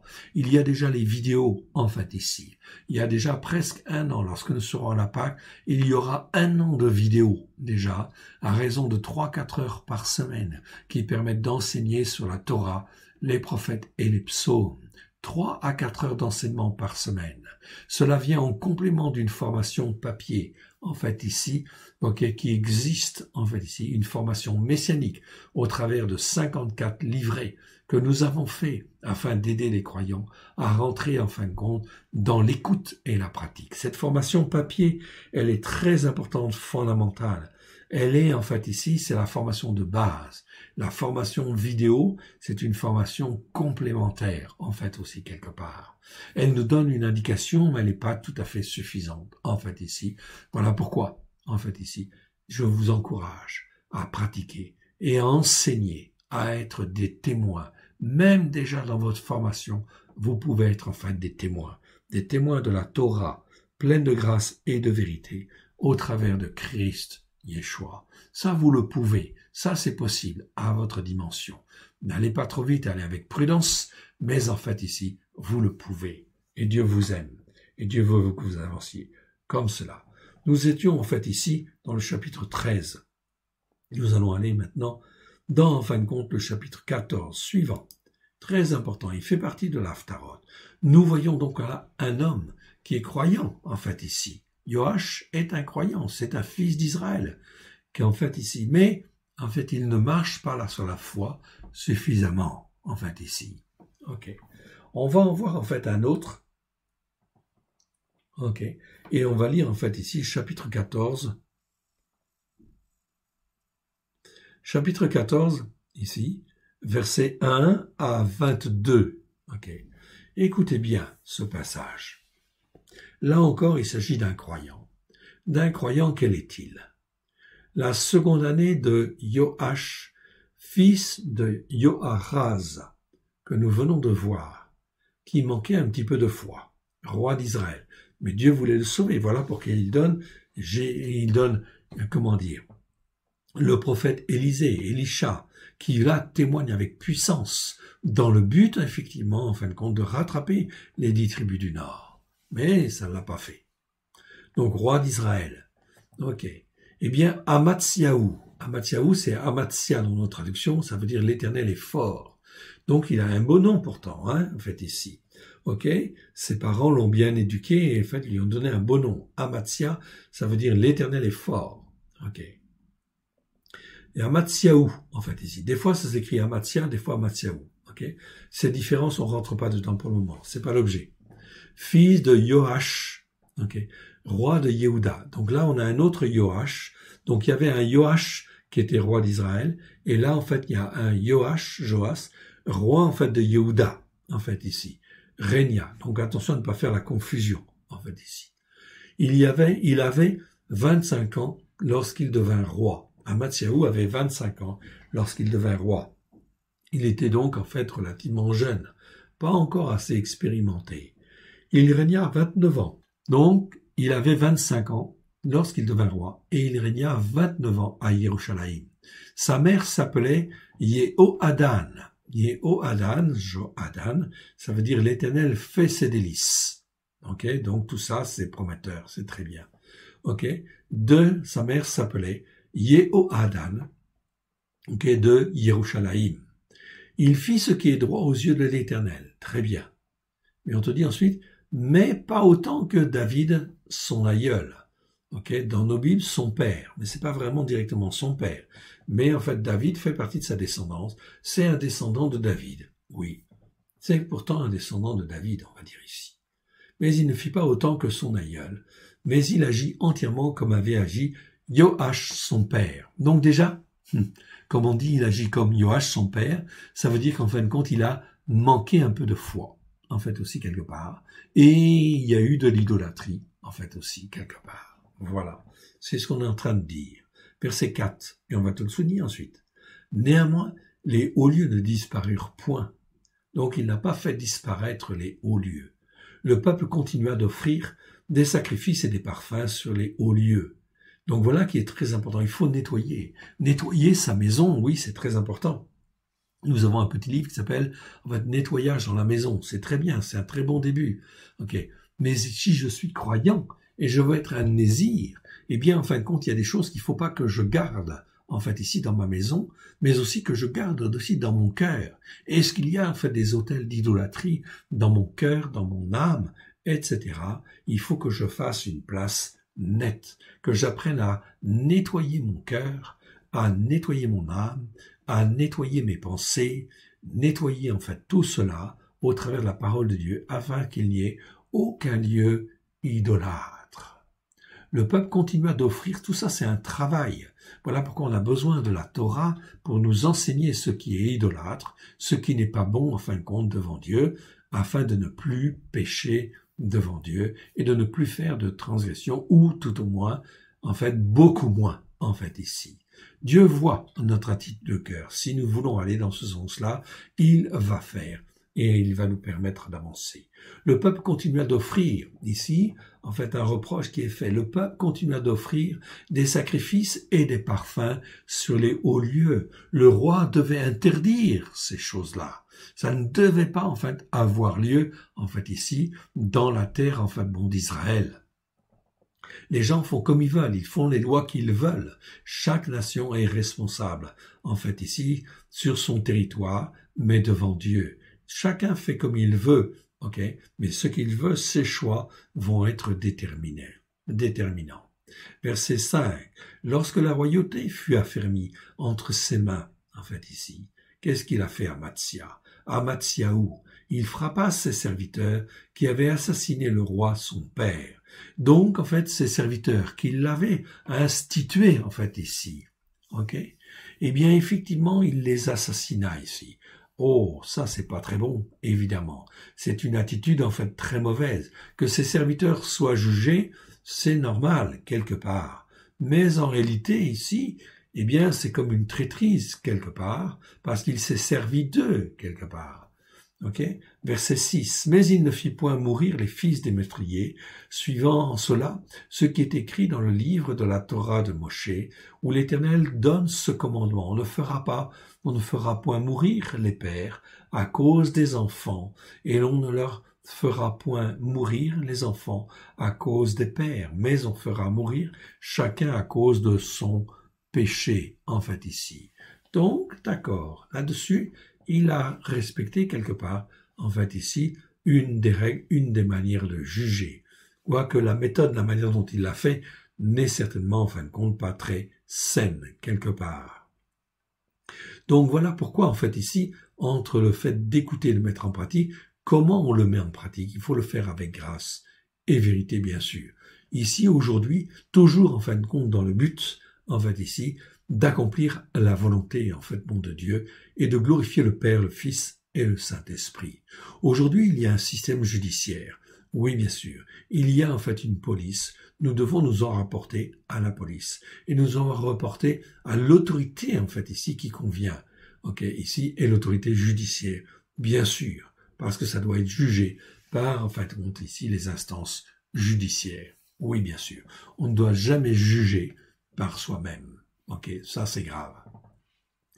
Donc ici, Dieu le bénit quand même. Ok, il bâtit 10 000 Édomites, 10 000 d'Édom, littéralement en fait en hébreu, 10 000 d'Édom, dans la vallée du sel. Et par la guerre, il conquit Séla. ok, donc une des villes qui est là, qui est appelée en fait comme étant le rocher. C'est là, ça veut dire rocher. Et il l'appela Yokteel. Yokteel, ça veut dire, c'est là une bénédiction de Dieu. Ok, donc apparemment une certaine reconnaissance vis-à-vis de Dieu, non qu'elle a conservé jusqu'à ce jour. Mais en réalité, à partir de ce moment-là, Amatzia a dérapé et dérivé. Ok? Alors Amatzia envoya des messagers à Joach. Mais qu'est-ce qui s'est passé? Un petit commentaire ici que nous avons dans les Écritures. Ok? Mais Édom fut pour Amatziaou, ici, la cause de sa chute, comme écrit dans 2 Chroniques 25, versets 14 à 17. Ce n'est pas écrit dans Roi, mais si, en fait, que celui qui cherche, eh bien, en fin de compte, peut trouver, il va aller voir la vie d'Amatzia, en fait, ici, dans Amatziaou, dans, en fait, Chroniques, 2 Chroniques 25, versets 14, 17. Et on te dit quoi, en fait, ici? On te dit que de retour chez lui, après avoir battu Édom, à Amatzyaou, ok, donc il manque un petit S en fait ici, ben on va corriger, c'est l'avantage du direct. Donc Amatzyaou en fait ici, Amatzia, rapporta les dieux de Séhir et se les érigea en divinité, et il se prosterna devant eux. Donc Dieu lui donne une victoire sur les Édomites, ok, pour en fait ici bien montrer que les dieux en fait d'Édom ça ne servait à rien, ils ne sont pas efficaces. Et Amatzyaou en fait ici, à cause de ce qu'il a de mauvais dans le cœur, eh bien va récupérer en fait ici ses idoles et les ramener. Dieu va lui faire le reproche, il va se mettre en colère. Comment est-ce que toi, en fait ici, à qui je donne une victoire, tu t'appropries en fait des dieux qui n'ont pas pu protéger en fait Édom, et en fin de compte tu vas plier le genou, tu vas te prosterner devant eux, etc. Qu'est-ce que c'est que cette idolâtrie en fait ici? C'est vraiment très mauvais. Alors Dieu se met en colère. Oui. Alors la colère de l'Éternel s'enflamma contre lui. Amatzyaou, enfin, ici. Ok, donc Amatzyaou, en fait ici, on va corriger. Amatzyaou répondit avec arrogance, en fait ici. Arrogance, donc Dieu va envoyer un prophète. Ok, ici. Ok. On ne connaît pas le nom de ce prophète, mais peu importe, il a envoyé un prophète. Et en fait, Amatzyaou va répondre au prophète avec arrogance, en fait ici. Qui t'a institué, en fin de compte, sur moi pour me dire ce que j'ai à faire? A répondit avec arrogance au prophète que l'Éternel avait envoyé. Dieu envoie un prophète, pourquoi? Simplement pour, en fait, ici, corriger, pas condamner Amatzyaou, mais pour le corriger. Les prophètes, normalement, sont faits pour ça, pour ramener toujours à la Torah, ok, aux prophètes et aux psaumes, bien évidemment, en fait, ici. Ça, c'est très important. Voilà pourquoi, dans les temps qui viennent, eh bien, vous ne reconnaîtrez, en fait, un vrai prophète que s'il fait, en fait, ici, la volonté de Dieu et s'il est dans la charge, dans le travail que Dieu demande, c'est-à-dire de ramener, en fait, ici, à la Torah, aux prophètes et aux psaumes, afin que les hommes qui écoutent et qui mettent en pratique, qui observent et qui, en fait, se soumettent, puissent recevoir une bénédiction pleine et entière de l'Éternel Dieu.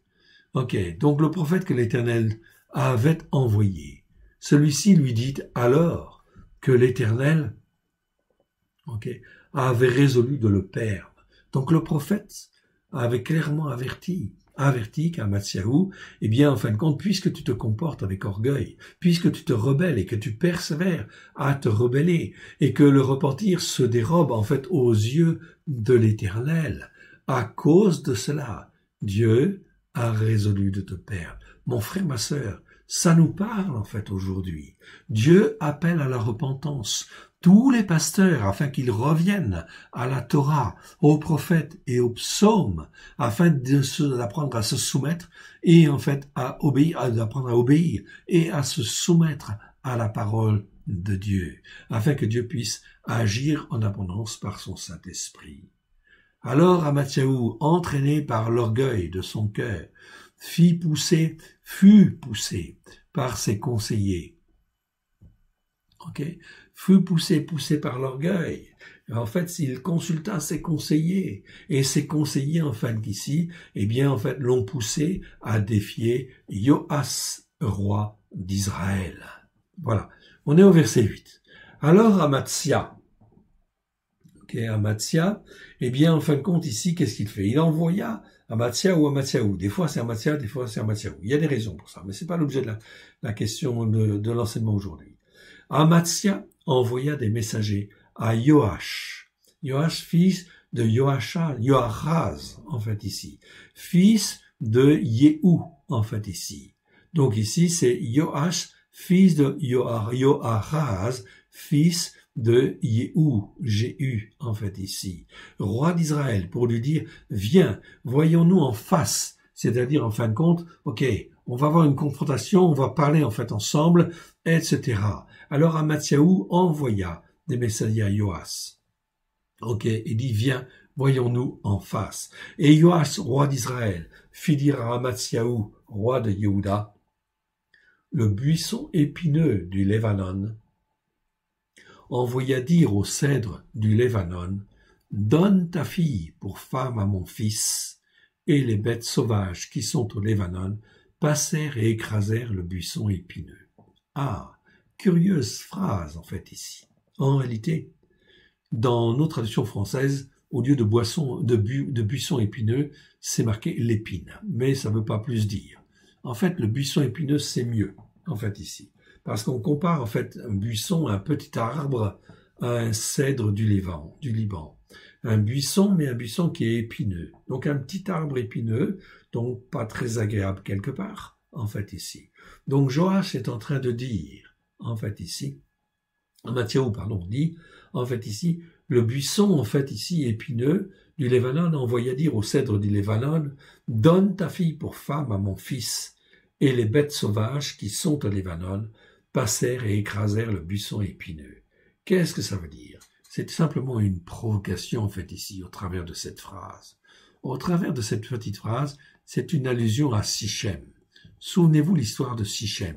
Sichem, c'est quoi? C'est l'image, en fin de compte, d'un buisson, en fait, ici, d'un petit arbre, en fait, ici, et, en fin de compte, Yaakov, et, en fait, ici, et à Yaakov, qui est comparé au cèdre, qui est, en fait, ici, un homme spirituel de Dieu.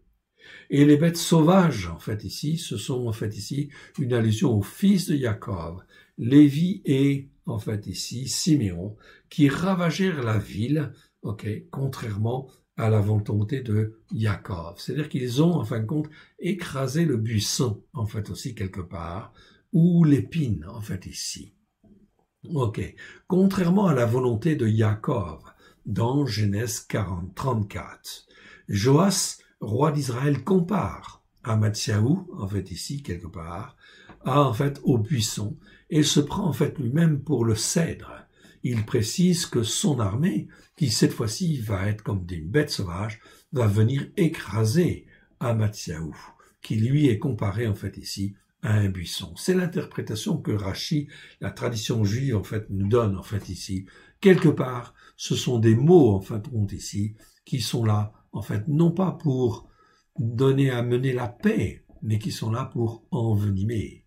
Le roi, en fin de compte, ici, en fait, d'Israël, est en train de dire, en fait, au roi de Juda, écoute, arrête, tu es un petit, en fait, roi dans cette situation, et ton armée ne fait pas le poids par rapport à la mienne. Alors, en fait, rentre chez toi. Ok.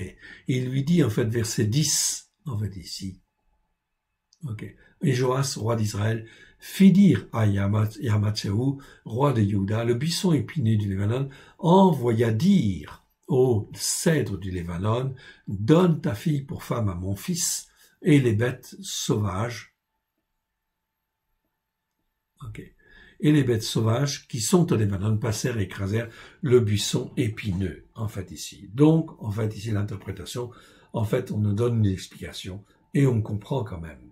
Verset 10, tu as battu Édom. Donc ici, tu as battu Édom, ou tu as battu les Édomites, en fait, ici. Tu as battu Édom et ton cœur s'élève. Donc, en fait, ici, le roi d'Israël voyait l'orgueil, en fait, ici, du roi de Juda, Amatzia, etc. Ton orgueil, ton cœur s'élève. Jouis de la gloire, en fait, que tu as reçue, et reste chez toi. Pourquoi t'engager dans un désastre, en fait, ici? Donc, désastre, en fait, ici. ok, qui amènerait ta ruine et celle de Yehuda. Donc ne monte pas contre moi, en fait ici, me faire la guerre et me provoquer, car en fait ici, quelque part, ça va te coûter cher. Donc il est averti quelque part. Il est averti qu'il ne doit pas monter. C'est un avertissement aussi quelque part de l'Éternel, qui en fin de compte ne souhaite pas que, en fait ici, Amatsiah soit détruit, ou Amatsiahu soit détruit. Mais Amatsiahu ne l'écouta pas, pris dans son orgueil, et Joash, roi d'Israël, monta. Ils se virent en face, lui et Amatsiahu, roi de Yehuda, à Beth-Shemesh, qui est sur le territoire de Yehuda. Donc on est sur le territoire de Yehuda, à Beth-Shemesh, et là en fait Yehuda est battu. Yehuda fut battu par Israël, et chacun s'enfuit dans sa tente. Joash, roi d'Israël, fit prisonnier à Beth-Shemesh Amatsiahu, roi de Yehuda, fils de Joash, fils d'Arazia. Il vint à Yerushalayim et fit une brèche de 400 coudées, c'est-à-dire environ 200 mètres, dans la muraille de Yerushalayim, depuis la porte d'Éphraïm jusqu'à la porte de l'angle. Il prit tout l'or et l'argent et tous les vases qui se trouvaient dans la maison de l'Éternel, dans les trésors de la maison du roi. Il prit aussi des otages. Tiens, il avait des otages. Ça veut dire qu'Amatsiah avait des otages. Et il retourna à Shomrona, c'est-à-dire en Samarie. Qu'est-ce que c'est que ces otages? Le roi de Juda avait des otages. Ok, qu'est-ce que c'est que ces otages? Eh bien, en fait, ici, de manière claire, on le sait en fait très bien. Ces otages, en fait, qui c'étaient? Souvenez-vous, Amatsiah avait fait tuer en fait les pères, mais il avait peur, en fin de compte, d'une révolte et d'un soulèvement contre lui. Donc, il avait enfermé dans ses palais, les palais royaux, tous ceux qui, parmi les autorités de Juda, avaient en fin de compte des fils, et il les avait enfermés, maintenant les fils prisonniers, afin que les pères, en fait, ici, ne fomentent pas une révolte contre lui. Il était, en fait, ici, dans sa tête, complètement de travers, bien évidemment. On voit là l'iniquité, en fait, ici, dans lequel ils sont retenus, en fait, prisonniers. Et Amatsiahu avait enfermé dans son palais, afin de prévenir un soulèvement de leur père contre lui. Amatsiahu craignait un soulèvement des pères contre lui, comme ce fut le cas avec son propre père, Joash. Vous voyez, mon frère, ma sœur, eh bien, c'est important, en fin de compte, d'être émondé, d'être façonné. Sinon, on prend des décisions, en fin de compte, erronées. Je cite, en fait, ici, cet exemple, parce que cela nous parle. Si je ne suis pas instruit sur la Torah, les prophètes et les psaumes, forcément, je ne raisonne pas bien. C'est impossible. Mon frère, ma sœur, ok, et là, je parle à tous les pasteurs, ou les responsables spirituels, qui sont des autorités quelque part, ok, et qui, en fin de compte, ici, Dieu, en fait, ici, appelle à la repentance, afin que les pasteurs puissent revenir, bien évidemment, à la Torah, au prophète, au psaume, à la lumière de Yeshua. Mais aussi, en fait, que les brebis ne puissent pas être retenues comme otages, en fait, ici, de la théologie du remplacement, mais au contraire, qu'ils puissent aussi bénéficier de cette grâce merveilleuse que de venir sur la Torah, en fait, les prophètes et les psaumes. Ça, effectivement, c'est extrêmement important. Sinon, qu'est-ce qui se passe? Eh bien, il y a endurcissement du cœur. Et là, en fait, ici, eh bien, Juda va être dépouillé. La muraille va être, en fait, comment dire, il va y avoir une brèche énorme. Et en fait, ici, l'or, l'argent, les vases qui sont dans la maison de l'Éternel, ce qui était précieux dans la maison de l'Éternel, va être emmené. Ici, va être emmené. Ici, ok, va être emmené. Alors, si vous ne voulez pas perdre quelque part, vous qui êtes les autorités de telle entité ou telle autre entité, si vous ne voulez pas perdre tous les trésors, en fait, que Dieu a pu vous donner, alors, il faut vous soumettre à l'Éternel Dieu, se repentir et, en fin de compte, se soumettre à la volonté de Dieu. Obéir, apprendre à obéir et se soumettre, à défaut de quoi, eh bien, en fin de compte, ça risque de poser de graves problèmes, en fait, ici pour la suite, des conflits, des discordes, etc. On ne peut pas retenir en otage les brebis de l'Éternel. Ça, c'est une chose certaine. Attention donc à ce que, en fait, ici, vous faites. Et il retourna à Shomrona, c'est-à-dire en Samarie, en fait, ici, dans le pays de Samarie. Les restes des actions de Joash, ce qu'il a fait, ses exploits, et la guerre qu'il eut avec Amatsiaou, roi de Yehuda, cela n'est-il pas écrit dans le livre de Divret Yamim? Divret Yamim, c'est des annales, c'est en fait le livre des chroniques, tout simplement, des rois d'Israël. Joash se coucha avec ses pères et fut enterré à Shomron. Shomron, c'est pas Shomrona, donc Shomron, c'est la ville, et Shomrona, c'est en fait le pays de Samarie. Shomron, c'est la ville de Samarie. En hébreu, on fait l'indistinction. Il fut enterré à Shomron avec les rois d'Israël, et Yarovam, son fils, régnait à sa place. Jéroboam, mais ça c'est Jéroboam II, en fait, ici. Ok.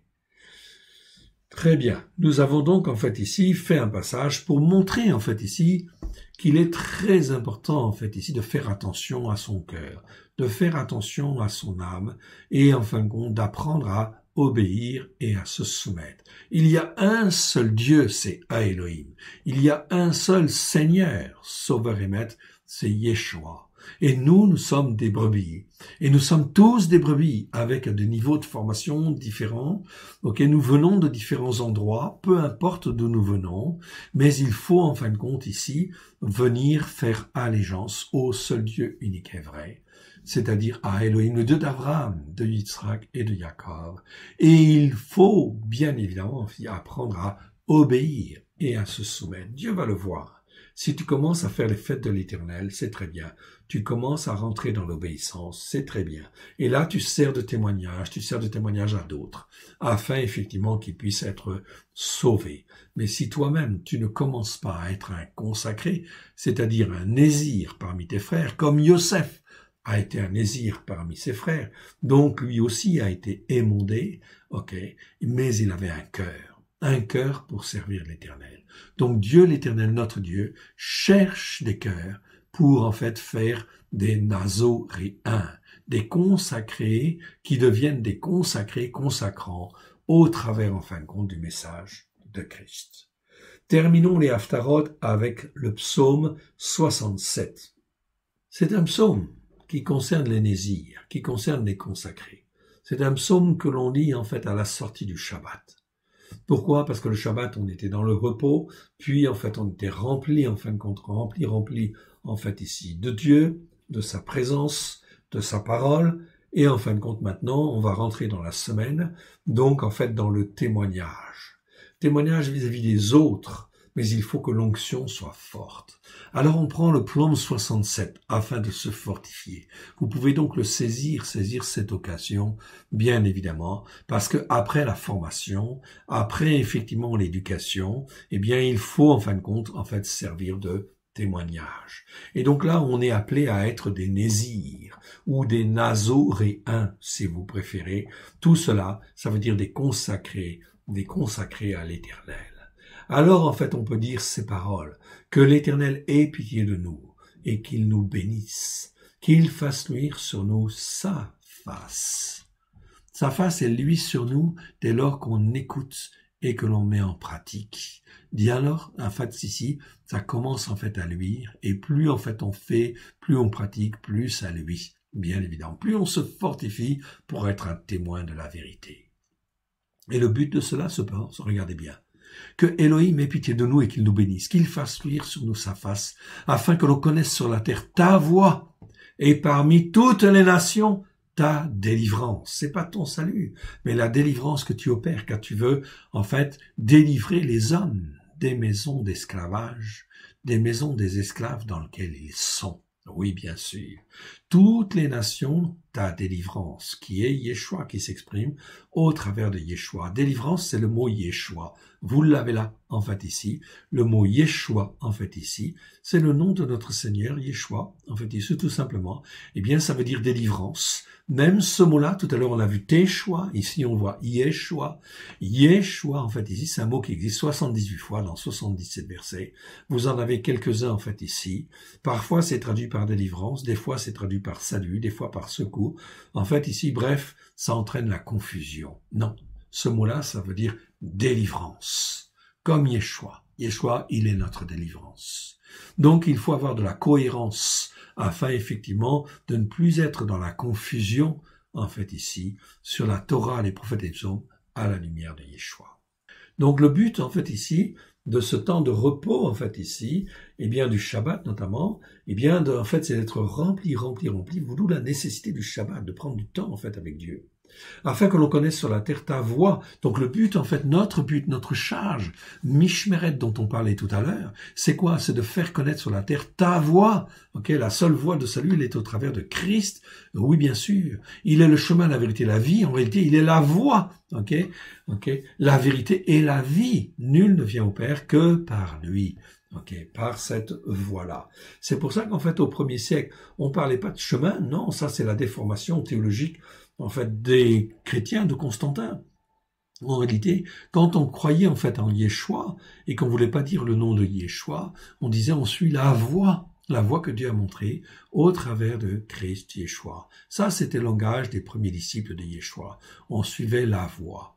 Quand on est sur cette voie-là, eh bien, en fin de compte, on va y rester, et on fait tout pour y rester, etc. Mais c'est une voie, en fait, ici. Donc, tu peux très bien tu n'as pas à avoir peur de t'échapper de là. Si tu veux rester attaché à Dieu, tu vas toujours rester sur cette voie-là.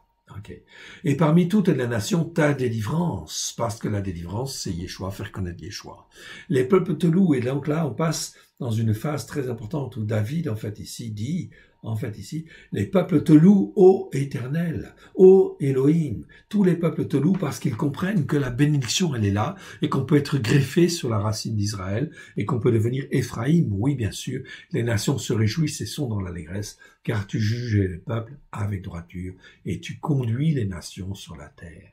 Les peuples te louent, ô Elohim, tous les peuples te louent, la terre donne ses produits, Elohim, notre Elohim nous bénit, et Elohim nous bénit, et toutes les extrémités de la terre le craignent. C'est parce que tu vas être un témoin, parce que tu vas bien remplir ta fonction, en fait, ici, de sacrificateur de la nouvelle alliance, en fait, ici, quelque part, où tu vas parler de la voie, tu vas parler de la délivrance au travers de Christ, tu vas parler de l'éducation, en fin de compte, ici, au travers des fêtes de l'Éternel, et puis, en fin de compte, ici, ça va avancer, et le Seigneur va faire. Ne t'inquiète pas, en fait, la puissance du Saint-Esprit est là et va se répandre avec puissance. Est-ce que Dieu est fatigué? Non. Est-ce qu'il veut donner la vie? Oui. Saisis l'occasion, mon frère, ma sœur. Voilà donc en fait ici pour les haftarot. Haftara au singulier, qui sont en fait des passages complémentaires qui nous ont bien éduqués par rapport en fait à la Torah. Oui, bien sûr. Maintenant, venons, si vous le voulez bien, en fin de compte, dans la Brit Hadasha, et écoutons ce que notre Seigneur Yeshua nous dit. Ce que notre Seigneur Yeshua nous dit par rapport, en fin de compte, à cette 12e paracha, Vayeri, il vécut. Le passage de Marc que nous allons lire, c'est Marc 13, versets 32 à 37, vous le voyez à l'écran, en fait ici, je vous le souligne, et Marc chapitre 14, versets 1 à 2, puis en fait 14, versets 3 à 9. 3 passages, en fait ici. Ils sont courts, mais très puissants et très clairs. Yeshua prophétise et indique qu'il faut veiller. Il faut se préparer. Mon frère, ma sœur, tu vas te préparer à quoi? Eh bien, tout est tout enseigné en fait là. Sur la Torah, les prophètes et les psaumes, oui bien sûr. À simplement écouter la Torah et la mettre en pratique. Pour ce qui est du jour et de l'heure, personne ne le sait. Ni les anges dans le ciel, ni le Fils, mais le Père seul. Donc, le jour de quoi? Le jour, en fait, de l'enlèvement. le jour, en fin de compte, de ces choses-là, en fait, ici, qui vont venir, en fait, ici, de la royauté de Dieu et de la royauté, en fait, ici. Quand est-ce que ça a lieu? Personne ne le sait. Mais dans la chrétienté, quand on dit ni le jour ni l'heure, ça veut dire n'importe quand dans l'année. Pour ceux qui sont juifs et en fait élevés dans la pensée hébraïque, ni le jour ni l'heure, ça fait penser tout de suite à la fête, à une fête, à Yom Teruah, la fête des trompettes, tout simplement, ou fête des chauffards, ce serait mieux de dire, ou fête des clameurs, en fait ici. Donc c'est en fait là, le jour, quand est-ce que ça va avoir lieu, on ne savait pas. Dans la tradition juive, cette fête-là, on ne savait pas, comme le calendrier était semi-lunaire, c'était impossible de savoir quand est-ce que le jour, en fin de compte, le premier jour du 7e mois, allait avoir lieu. Parce qu'on est dans un calendrier semi-lunaire. Donc, on ne connaissait ni le jour ni l'heure. Donc, pour les Juifs de la tradition, ça, sans aucun problème. Et pour, en fin de compte, ceux qui sont sur les racines hébraïques de la foi, c'est bien, en fin de compte, ici, la détermination de quelle fête, c'est-à-dire quand, quelle année, ça va avoir lieu. Quand on est sur le calendrier, en fait, ici, de roi David, on n'est plus sur le calendrier semi-lunaire. Donc, nous ne sommes plus, en fin de compte, dans l'aveuglement, et nous savons mieux, en fait, ici, quand est-ce que ça va avoir lieu, en fait, ici. Donc, c'est donc pour cela que c'est donc très intéressant. Prenez garde, toujours est-il, que le Seigneur nous avertit. Et ici, nous sommes avertis. Prenez garde, veillez et priez, car vous ne savez quand ce temps viendra. Il en sera d'un homme qui, partant pour un voyage, laisse sa maison, remet l'autorité à ses esclaves ou ses serviteurs, mais ici en grec on va laisser en fait le mot esclave, car c'est le mot doulos, c'est pas diakonos. Diakonos on peut le traduire par serviteur, mais si je traduis diakonos par serviteur, alors doulos je peux pas le servir, le traduire par esclave, par serviteur, je dois le traduire par esclave. Parce qu'un esclave, c'est un serviteur qui est totalement obéissant et totalement soumis. Donc, c'est une bonne définition. Et Paulos dit, moi je suis esclave. Il ne dit pas serviteur de Christ. Il dit, je suis esclave de Christ. Pétros dit la même chose. Je suis esclave de Christ. Alors, nous devons apprendre à nous dire nous-mêmes, à être esclaves de Christ. Et en fait, à ne pas briguer tel poste ou tel autre poste, mais en fait à dire, moi je veux être esclave, je veux être dans l'obéissance et la soumission à Dieu et faire ce que Dieu me demande, point à la ligne.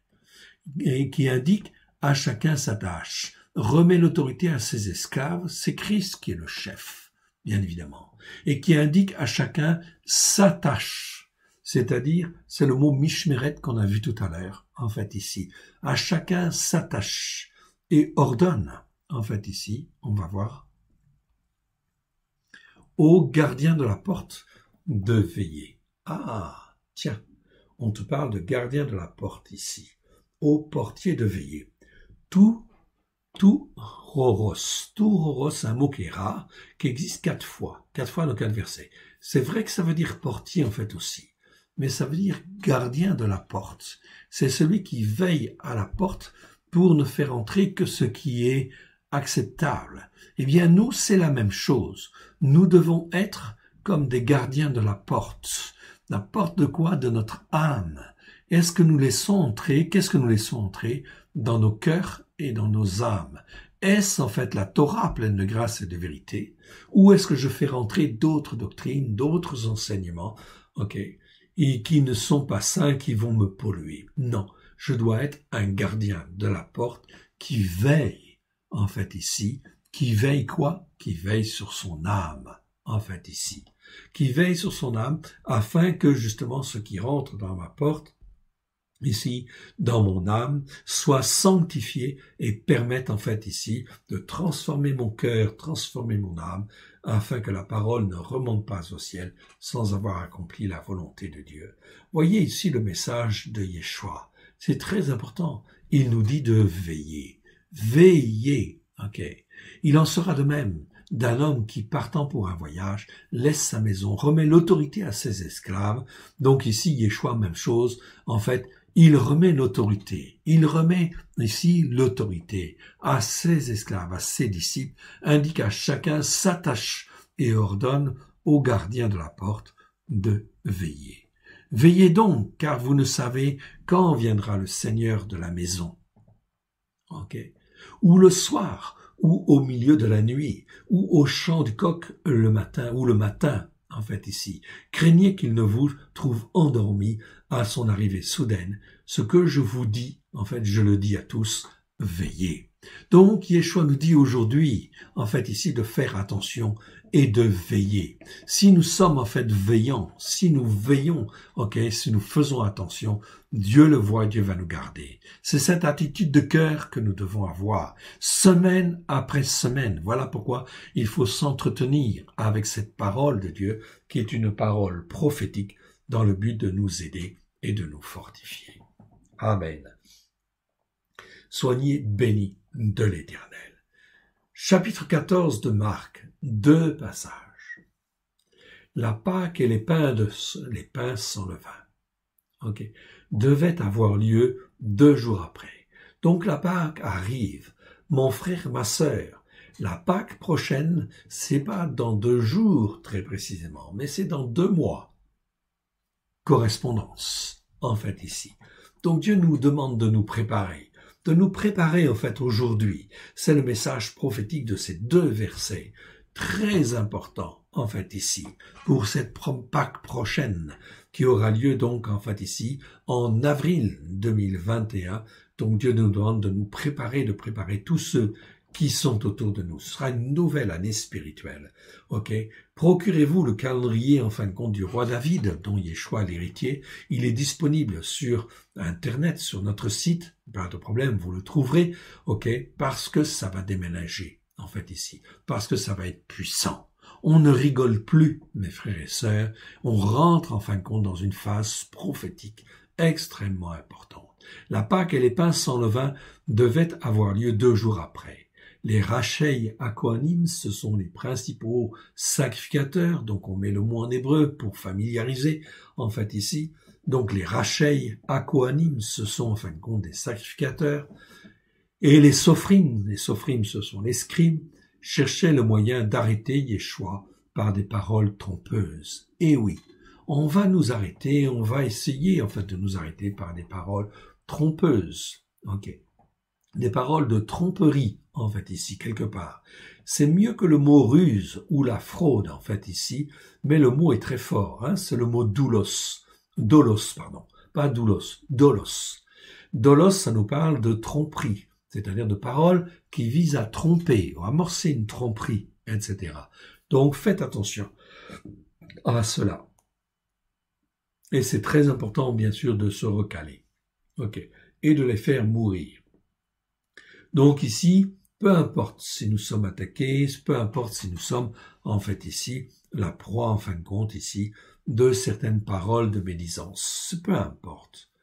Verset 2, car il disait que cela ne soit pas pendant la fête, afin qu'il n'y ait pas de tumulte parmi le peuple. Donc il disait, il voulait saisir, en fait ici, les autorités, les Rachei Akohanim, les autorités spirituelles qui étaient là, qui étaient dans l'hypocrisie religieuse, en fait ici, et les Sophrim.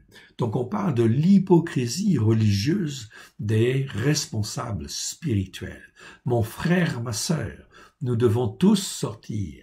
Tous les pasteurs doivent sortir de la théologie du remplacement, dénoncer en fait ici les fausses doctrines qui viennent de Constantin, demander pardon, se repentir, revenir vers l'Éternel sur la montagne de Sion, à la gloire de l'Éternel, Dieu au travers de Christ Yeshua. C'est impératif en fait ici, de manière à ne pas rester en fait ici dans leur position et de retenir captifs des brebis en fait qui appartiennent à l'Éternel. Les brebis appartiennent à l'Éternel. Il a payé le prix pour les racheter et le fait de tenir en otage en fin de compte des brebis, de les retenir enfermés, ça pose en fait un problème grave en fait ici. Extrêmement grave. Yeshua est honoré et il sera honoré. On va terminer donc avec ce passage ici, donc du verset 3 au verset 9 du chapitre 14. Comme Yeshua était à Bethania. Bethania, c'est Béthanie. Qu'est-ce que ça veut dire Bethania? Bethania, en fin de compte ici, c'est la maison de la, comment dire, en araméen, maison de l'affligé de l'Éternel, plutôt que la maison des dattes non mûres. Dans la tradition chrétienne, on donne une interprétation, on dit que Bethania, ça veut dire en fait ici la maison des dattes non mûres, ou des dattes pas mûres. Bon, peut-être. Mais en réalité, en fait, si on recherche la signification en hébreu et en araméen, c'est plutôt en fait la maison de l'affligé de l'Éternel. Donc ici, Dieu, en fait ici, va faire tout un certain nombre de choses afin que les hommes et les femmes soient dans l'affliction quelque part, en fait ici. Mais Yeshua est là. Comme Yeshua était à Bethania, il est dans la maison de l'affligé, dans la maison de celui qui est affligé de l'Éternel, en fait ici. Donc les circonstances vont être tellement dures que Dieu, en fin de compte ici, prévoit que Christ, en fait, soit là, près de celui qui est affligé, prêt à se repentir. Dans la maison de Chiméon.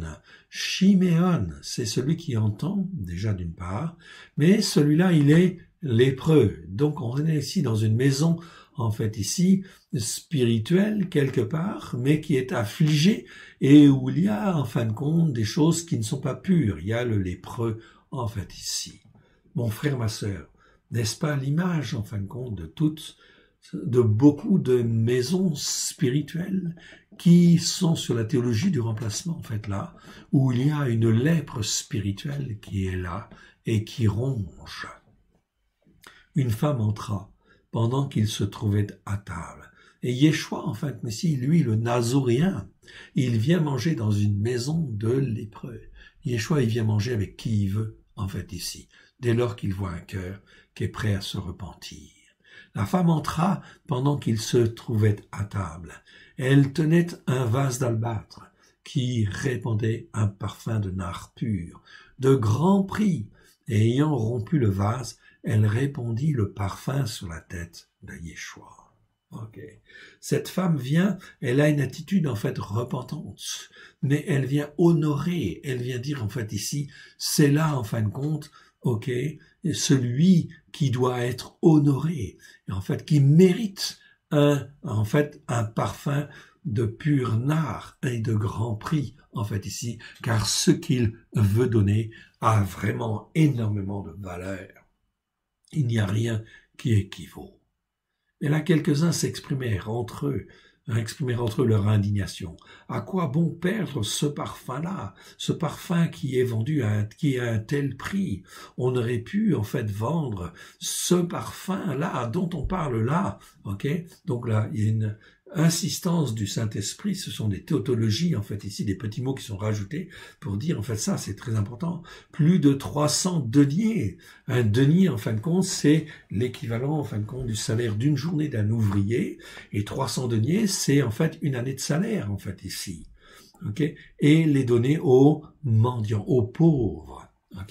Mais ici, c'est ptokos, donc on va dire aux mendiants, en fait, ici. Bon, on peut traduire par pauvre aussi, mais ce mot-là, parfois, a une connotation spirituelle. C'est pas seulement le pauvre, en fin de compte, qui est pauvre, mais c'est aussi le pauvre qui mendie, qui cherche la parole de Dieu, en fait, ici, quelque part, qui est demandeur, en fait, ici.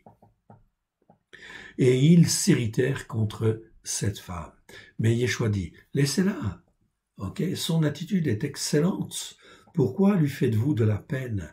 Elle a une très bonne attitude, en fait, ici, de repentance, et en fait, elle fait une excellente action. Elle ne dit pas, elle fait une bonne action à mon égard. Non, il n'utilise pas le mot bon, agathos. Ici, c'est kalos. C'était une excellente action à mon égard, car vous avez toujours des mendiants, et vous aurez toujours, en fin de compte, des gens qui cherchent, oui, bien sûr, parmi vous.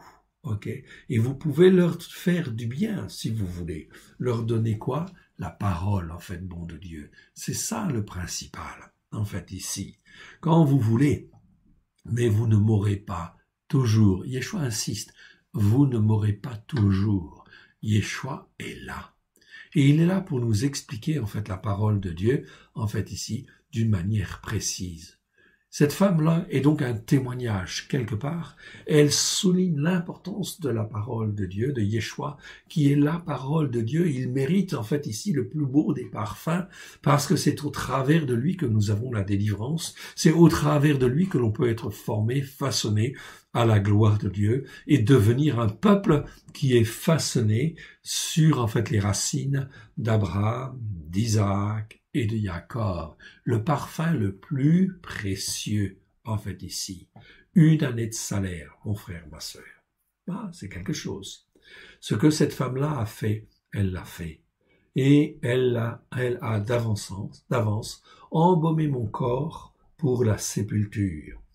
Donc ici, Yeshua annonce qu'il va mourir. Il va être non seulement rejeté, mais on va le crucifier, il le sait.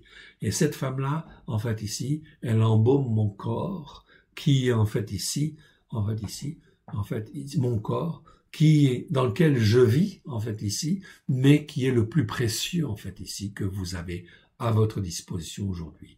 Amen, je vous dis. Partout où cette bonne nouvelle-là sera proclamée à haute voix, voilà ce que le Seigneur, en fait, ici, nous charge. C'est en fait de dire que la parole, la bonne nouvelle, c'est dire que Yeshua est venu. Il est la voie, il est le salut. En fait, ici, il est la délivrance, il est notre victoire.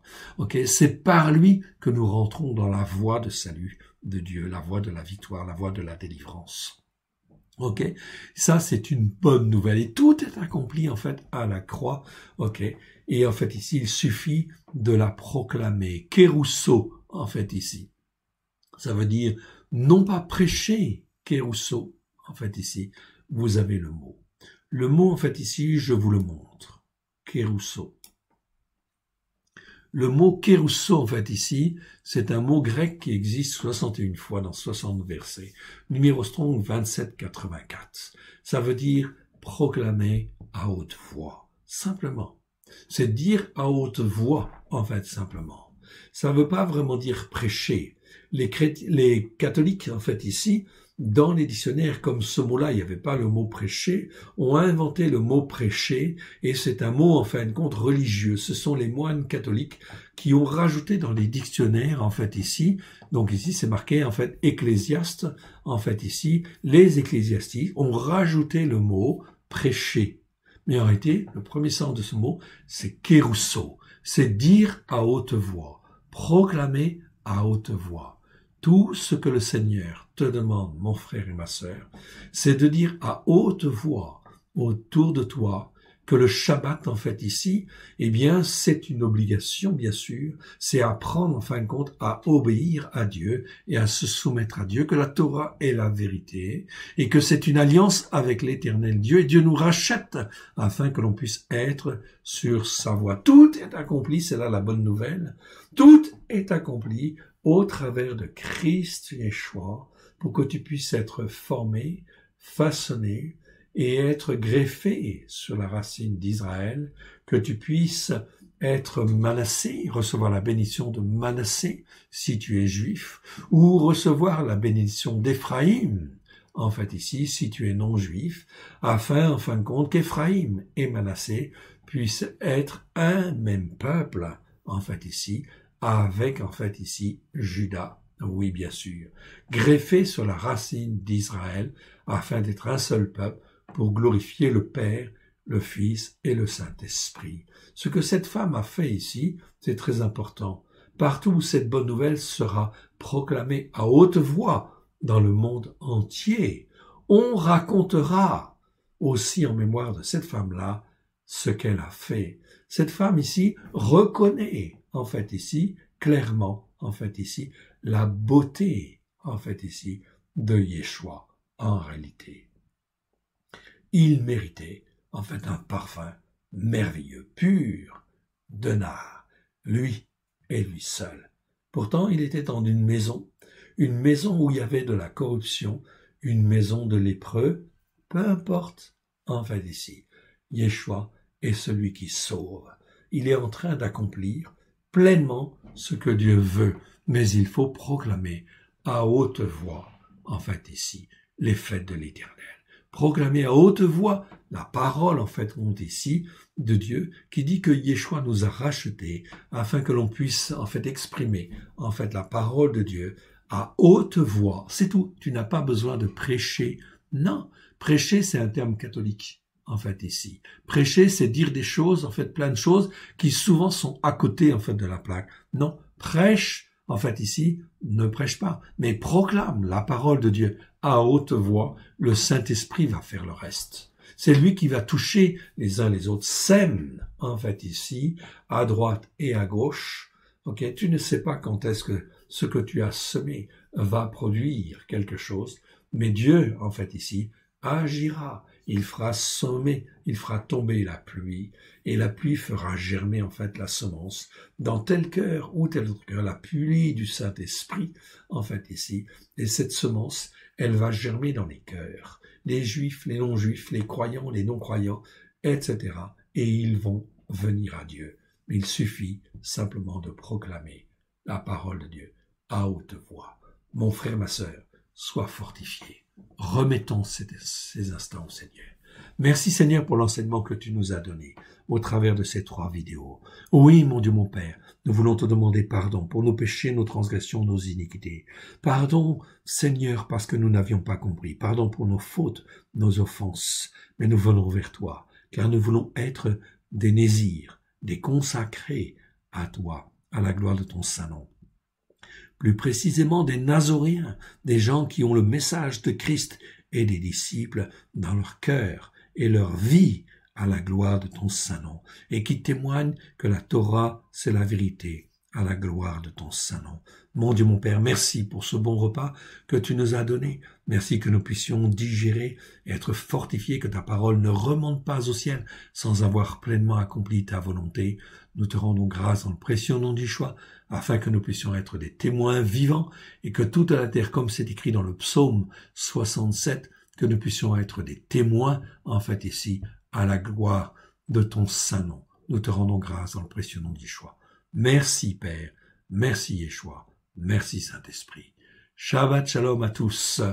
Et en fait, je vous souhaite Shavuotov, bonne semaine. Chaque semaine que Dieu crée, c'est en fait l'occasion de faire les œuvres que lui, il a préparées d'avance, afin de se glorifier lui, le seul vrai Dieu, et celui qu'il a envoyé.